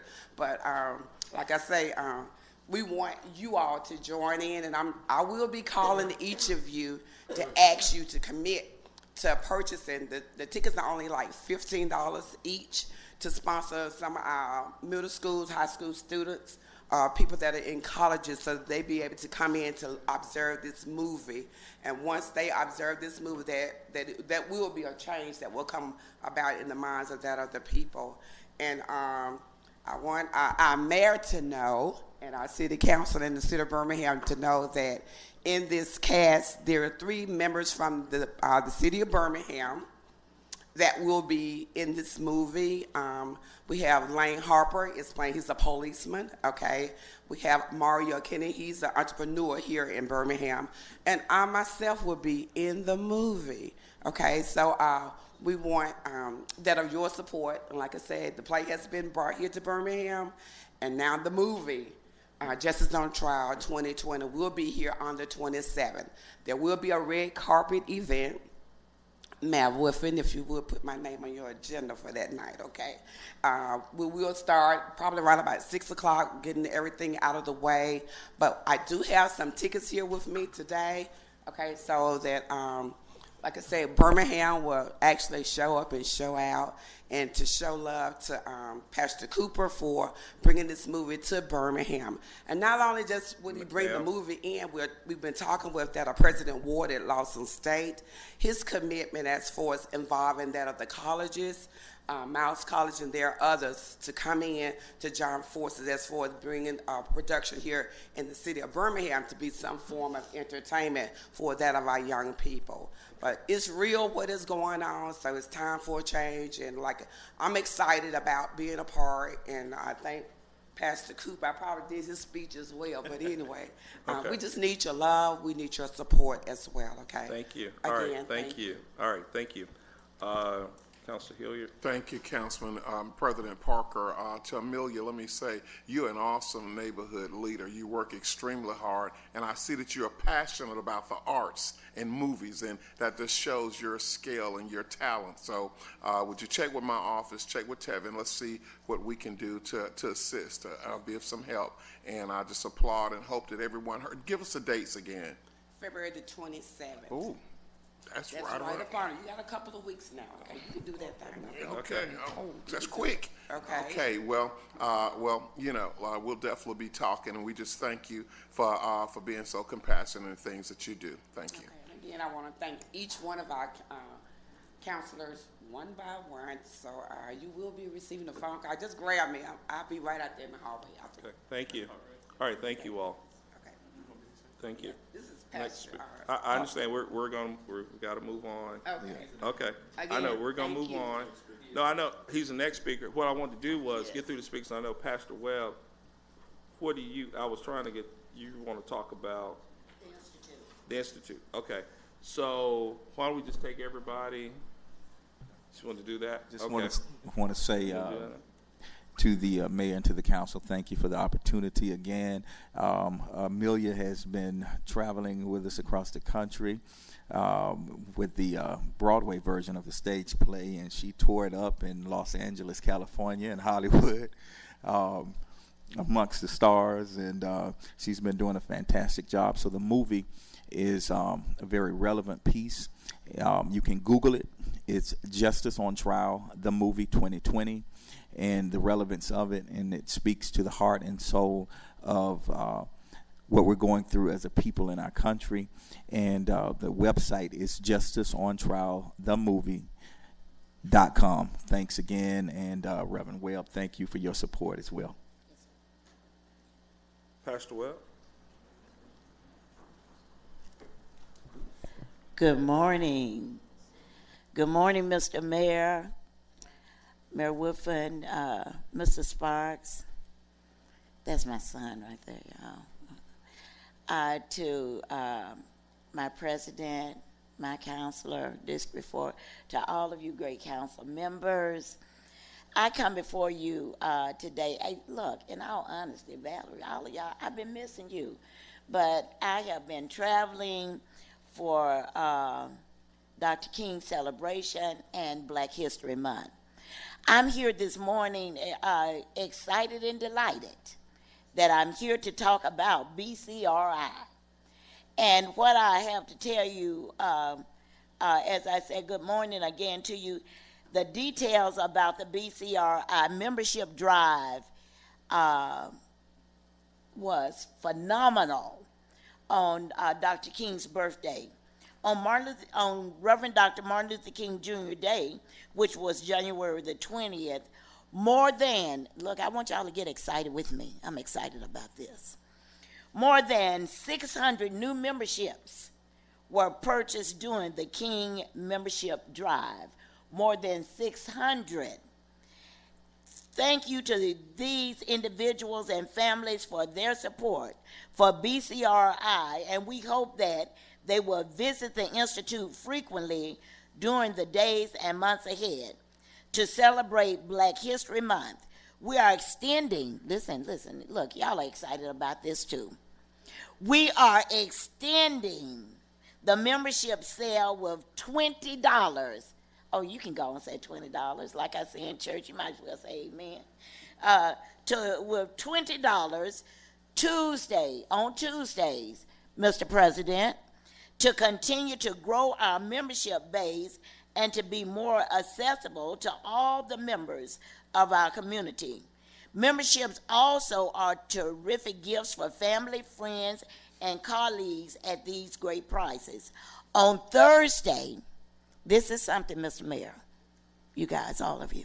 On Thursday, BCRI is hosting a special program for members, a film screening presented by the Smithsonian, which I'm also a member of that, channel of Blacks in Space. Blacks in Space to be held at the Institute from 6 to 8:15 p.m. I said on Thursday. I tell you, I passed out packets to all of you so you can just look at these great prices. Remember, BCRI $20 Tuesday membership drive celebrates Black History Month. Thank you for encouraging your family, friends, and colleagues to support the Birmingham Civil Rights Institute during our $20 membership sale. In that packet, you will see their prices broke down for senior citizens like myself, for senior citizens, for family members, and all others is included in the packet that was handed out to you. And also, yes, Mardi Gras. I was trying to ask you yes, about sir, that. Okay. Mr. President. Okay. All right. Mardi Gras members, save the date. Mardi Gras is February the 21st. Details are coming soon to each and every one of you. So if you can let us know what they are, so yes, we can sir. help. Yes, Maybe sir. come back next week and we can, yeah. Yes, sir. Yes, Okay. sir. We will. Okay. And I know all of you are members, aren't you? And Members family, aren't of you? the Institute? Yes, sir. I don't know. I know we serve, I guess, in some capacity on the board, but we'll check on that. Well, sir, yeah, I serve as a board member, but I still had to pay my money to become a member. Okay. All right. Come we'll check on now. that. I know. We're going to work through that. Okay. We appreciate all of the assistance that and all your of you meeting guys is give next us. week. Your next board meeting is next week, correct? The 18th, yes, sir. ma'am. Okay. At 4 o'clock. Okay. All righty. At 4. And okay. All right. And Thank you guys for everything. Thank you, Mr. Mayor. Thank you, Mr. Sparks. Thank you, Mr. President. Yes, Thank ma'am. you, all you counselors. Okay. Now, if you need to go on and get your membership, you know. Okay. Let's go And we're and do going to that. follow up on the Mardi Gras information. Yes, sir. Yes, ma'am. Thank Okay, you. next week. Okay. Thank you. Next speaker. I just hope I can have the privilege to have as much time as you gave all of these other peoples. Because if it ain't, to me, it's political. Herman Henderson to the mayor. Mr. Henderson, I'm sorry, can you pull it just so we My can name hear is Herman Henderson to the mayor, to the system. And I'm going to say that again. I hope that this is not political. Let me say this to Mrs. Smith, my daughter. I think that people like her is people that I likes to push, and I don't know her because of her mother and her father. So I'm going to say to this young lady, I don't know her, but I will continue to keep praying for her because she has a job to do, and these are the kind of people I fight for.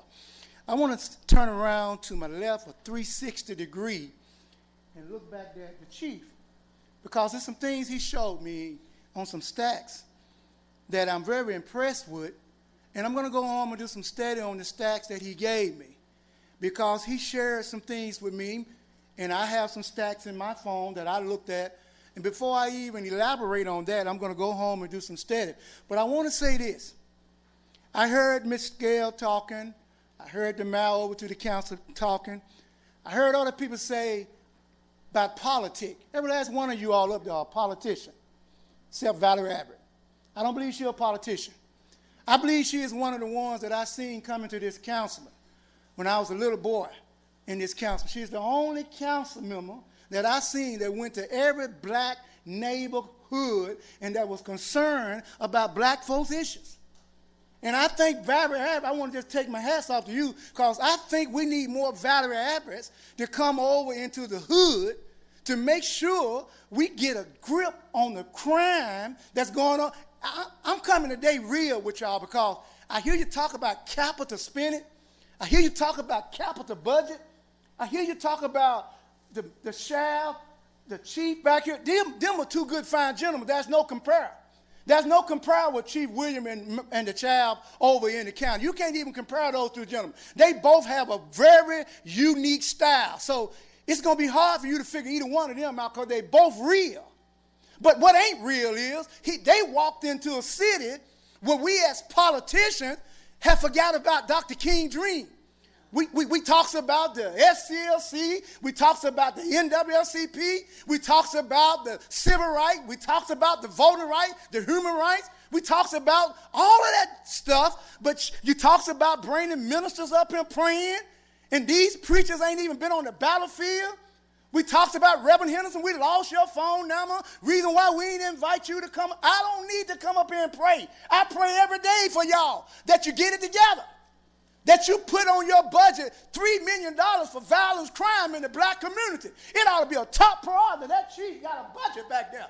That chief need a budget because he's fighting in a community all alone. The black church and went to sleep.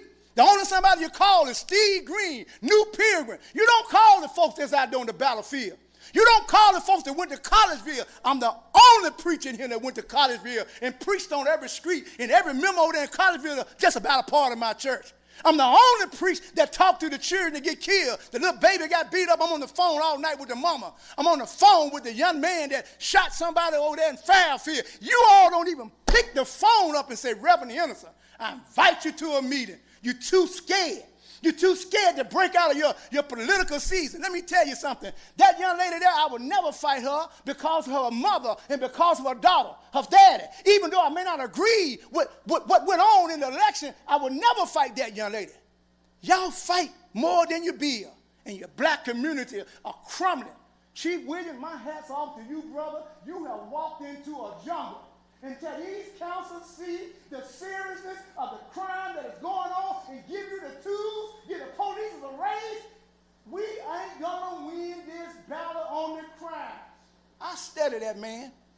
I watched that man's style before I came down here 2 weeks ago. I studied the sheriff, and both of those people y'all pick are good gentlemen that can move this city forward. Young man, you're the president. You got a job. Work with some of these councilmen that been there. Valerie, you got a job. You may be a Caucasian, but you was a voice in the black. Larry Langford is the only mayor that I seen that did something that y'all need to look at. Stop talking about it and do it.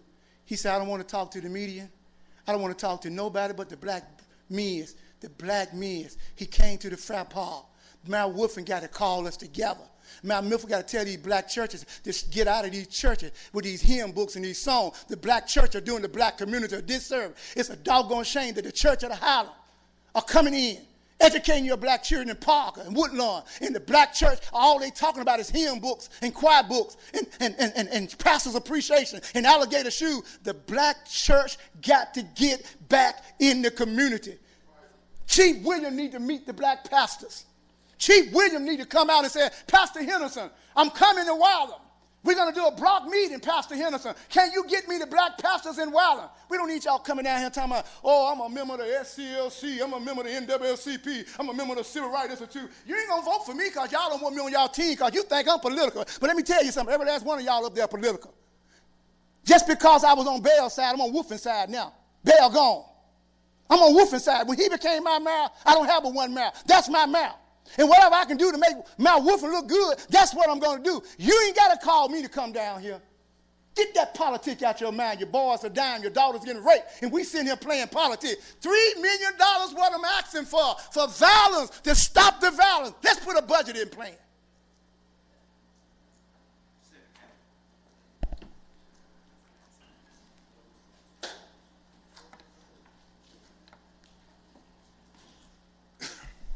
Sorry about that hat, y'all. Good morning, good morning. Bad hat day on the way to the barbershop when I leave here. Good morning to the council and the mayor's office. Hey, y'all, let me take a moment for real, y'all, and want to just say a prayer for that family. Advent, young man Sean Advent, that they found out there laying in that creek last night. It's just sad. 18 years old, had a chance to do nothing with his life, then killed this young man and throw him over there in that water. It's sad, y'all. It's sad. It's sad. 18 years old and had a chance to do nothing. It's sad, y'all. I heard Brother Steve a few minutes ago talking about somebody said about zero tolerance and all that kind of stuff. I just come to tell somebody today that ain't gonna stop nothing, y'all. Zero tolerance, all you want. Put the police on every corner. That ain't gonna stop no killing. Y'all remember there was a time when the angels, sons of God, appeared under God. Sons of God, it's translated angels. I'm in Job chapter 1, by the way, verse 6. And the Bible says Satan came with them. And the Lord said, where you been, Satan? He said, I've been roaming to and from the earth. Seeking. I've been roaming to and from. 1 Peter 5 and verse 8 say your adversary goes about like a roaring lion. Now we talking about seeking and devour. He says, seeking whom he may devour. Now that same scripture calls him out too. He said the devil. Call your adversary the devil. The adversary is one that you're in warfare with. And we're in warfare, y'all, with the devil. We're in warfare with the devil. It's not about powers and all that kind of stuff. Not by might, nor by power, thank you, God. But only by the Spirit, said the Lord. We're in warfare with Satan, y'all. We ain't in warfare with flesh and blood. We're in warfare with Satan, y'all. So just for a topic, y'all, let's say 3 out of 5. Y'all know 3 out of 5 is a high percentage? That's a very high percentage. And that's what Satan said. Matter of fact, Matthew 2 going to be verse 16 now.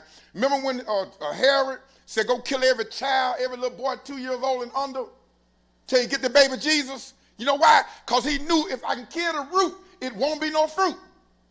He knew if I can kill the seed, won't no production go on no more. So I want them while they're young.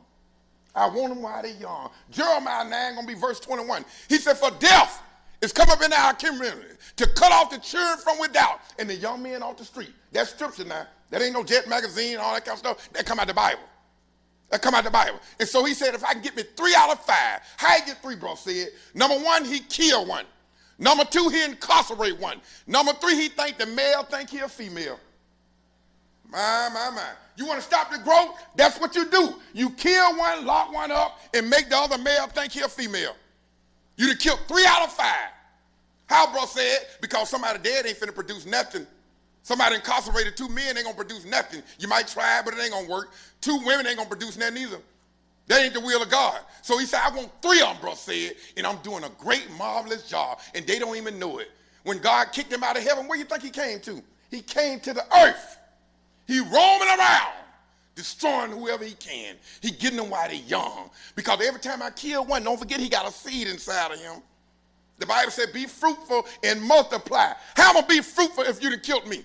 My one seed can produce hundreds of seeds. I can have a child, I can have a grandchild, I can have a great-grandchild, that child can have a child, that child can have a great-grandchild, that child can have another child, and so I stop the seed.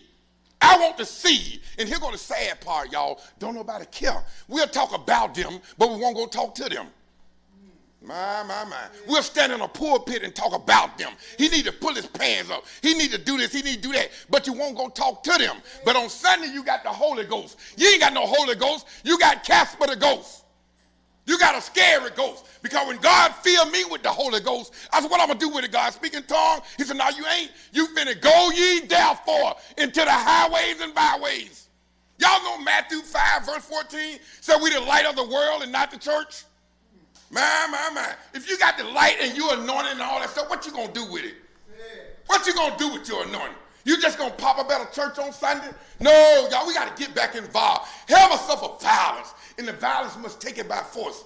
We got to go out there and grab them and let them know I love you. You know how in Matthew 5, I'm in verse 16. He said, how you going to know my disciple by the love they have one for another? If they ain't walking in love, they ain't doing nothing, y'all. And we ain't showing no love to our city right now. We ain't got no gatekeepers, y'all. We ain't got no gatekeepers. We got all these churches in the black communities. On some streets, we got 10 churches, but we ain't got 2 preachers.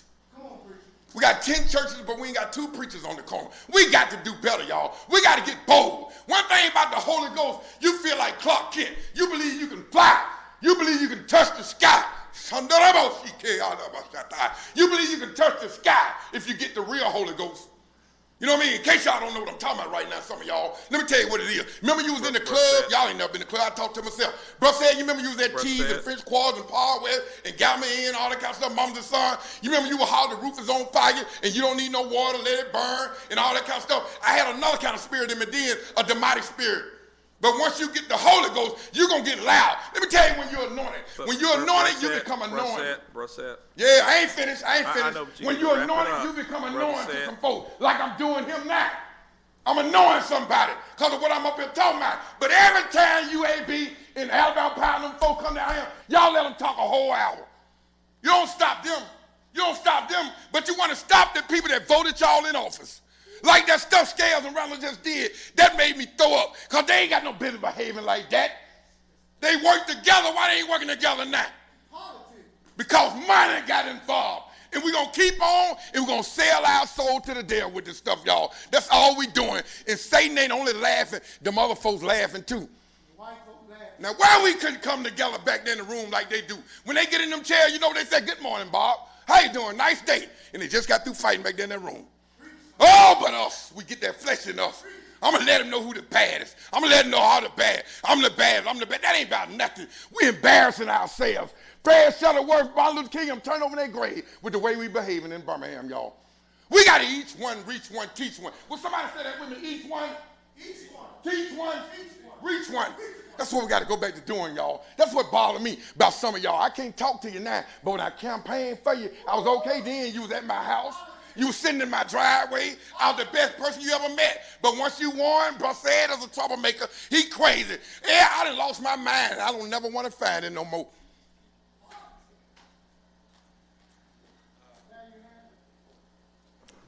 Council Woods. Thank you, Mr. President. Let's see here. Few announcements today. One, Killer Springs Neighborhood Association will meet tonight.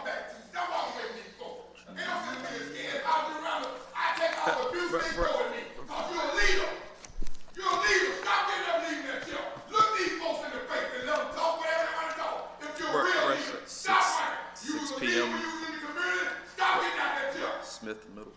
Okay. Let me apologize. All right, all right. Killer Springs Neighborhood Association will meet tonight at 6 p.m. at Smith Middle School. Also want to make sure everybody's aware that the I-20X High-Speed Rail Conference will be held on March 19th at the BJCC. Definitely, if you're interested in participating in that, reach out to us. Also, we're partnering with IC Me to host Real Men Read on Friday, March 6th at 9 a.m. We need pretty much any man available to come out and participate in that, read a book to a young man. It's a very impactful opportunity, things I've seen in the past. They did it in Fairfield and wanted to bring it to District 1, so excited to have that this year. Go to icmeinc.com ISEEMEINC.com to register. That is the letter I, SEEMEINC.com to register for March 6th. Also have a video, if they are ready, for the area champion Huffman basketball team.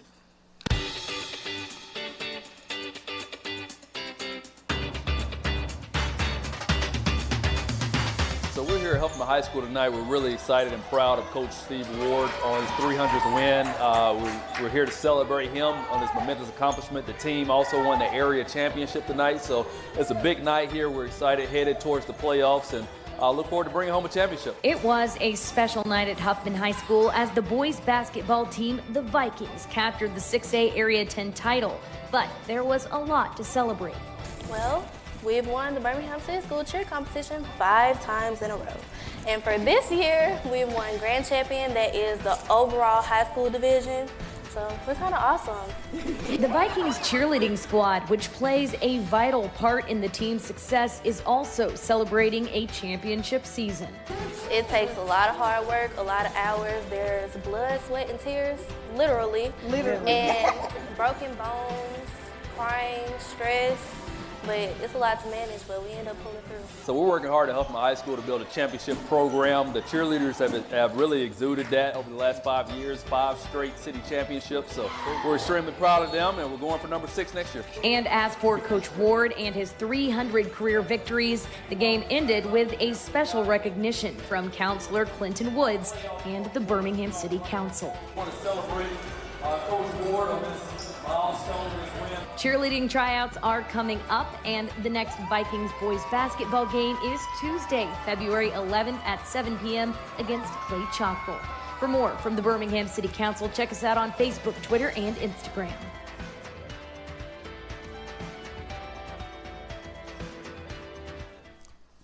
Thank you, Mr. President. Also have a couple more videos on display.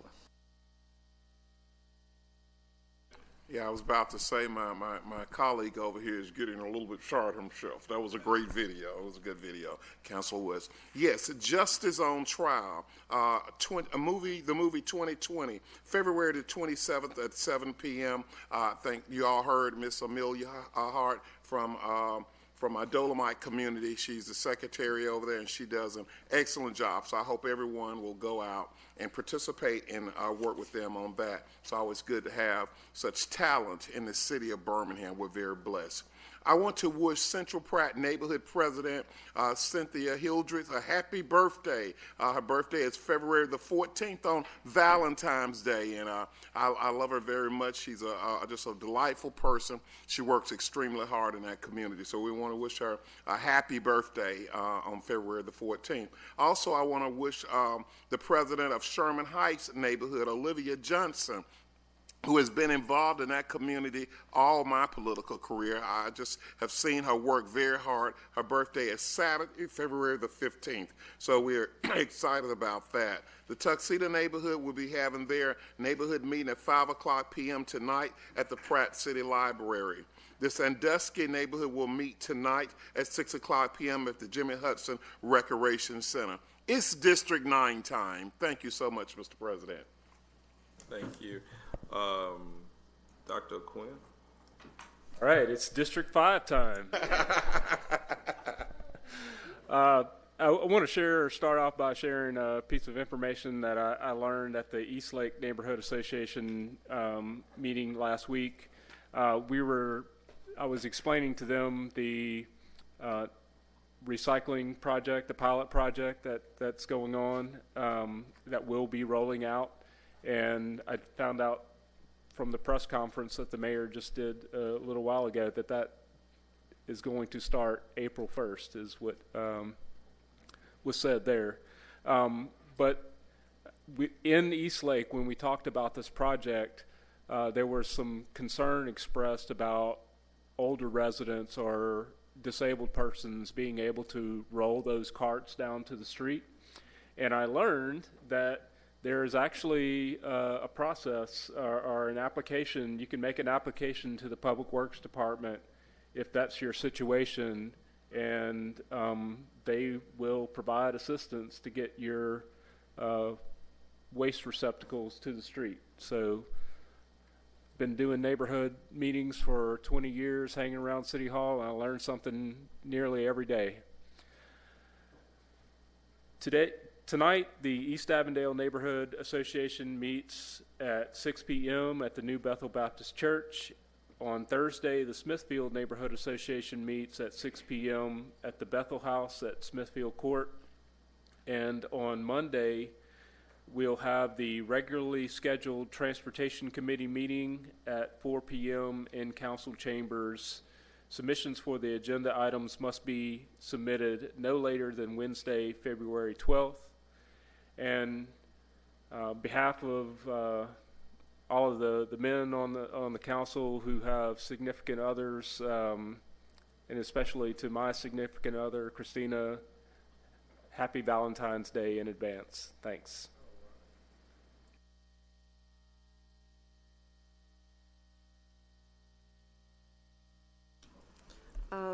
Just wanted to remind everyone that the World Games are coming to Birmingham in 2021. That was a great video that we saw this morning, beginning to get the excitement up.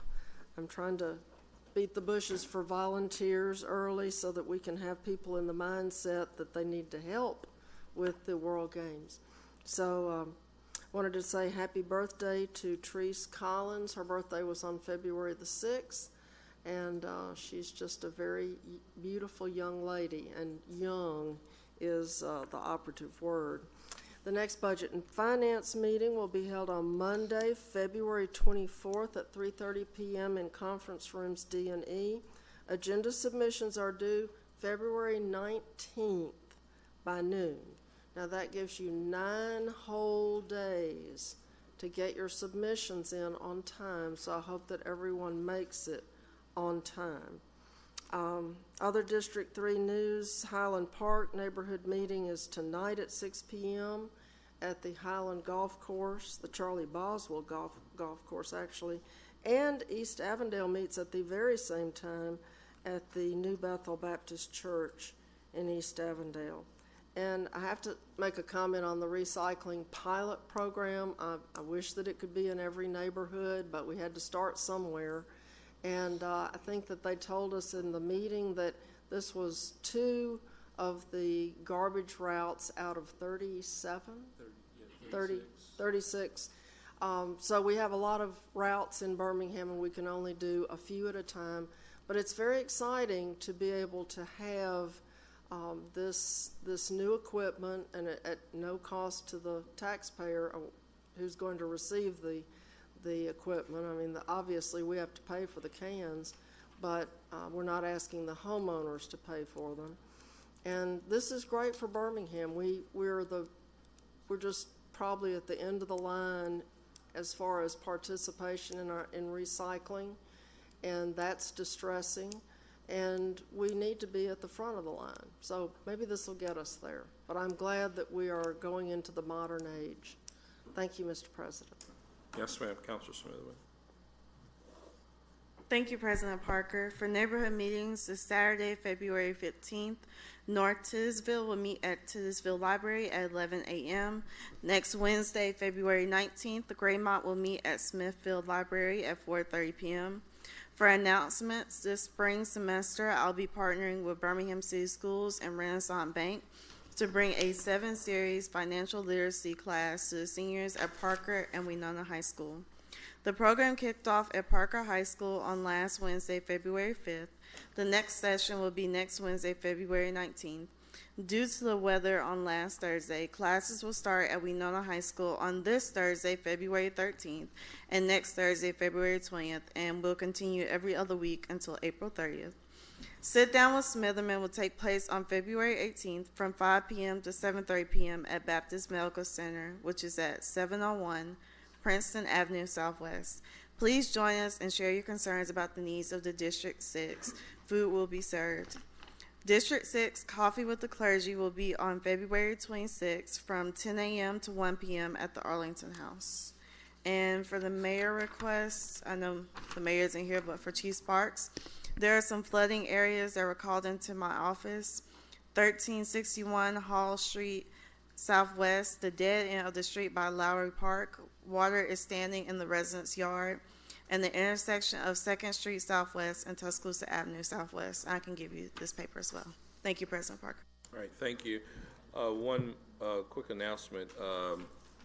You all should have received an itinerary or draft agenda for Committee of the Whole. It is quite lengthy, but those are issues that have been expressed. It has continued to grow, so we'll be circling, trying to find, we think, I don't know if that Thursday, the 27th of February is the date, but we'll see if we need to do a Wednesday, Thursday, and just kind of poll everyone to see. So just be on the lookout for some calls and look at the agenda. It's probably 16 items, but those are items that we've talked about. We've agreed some we heard last, so what? Well, I'm just saying, we just have to be intentional about it. So I just want to let you know, look at the list, or there's some things.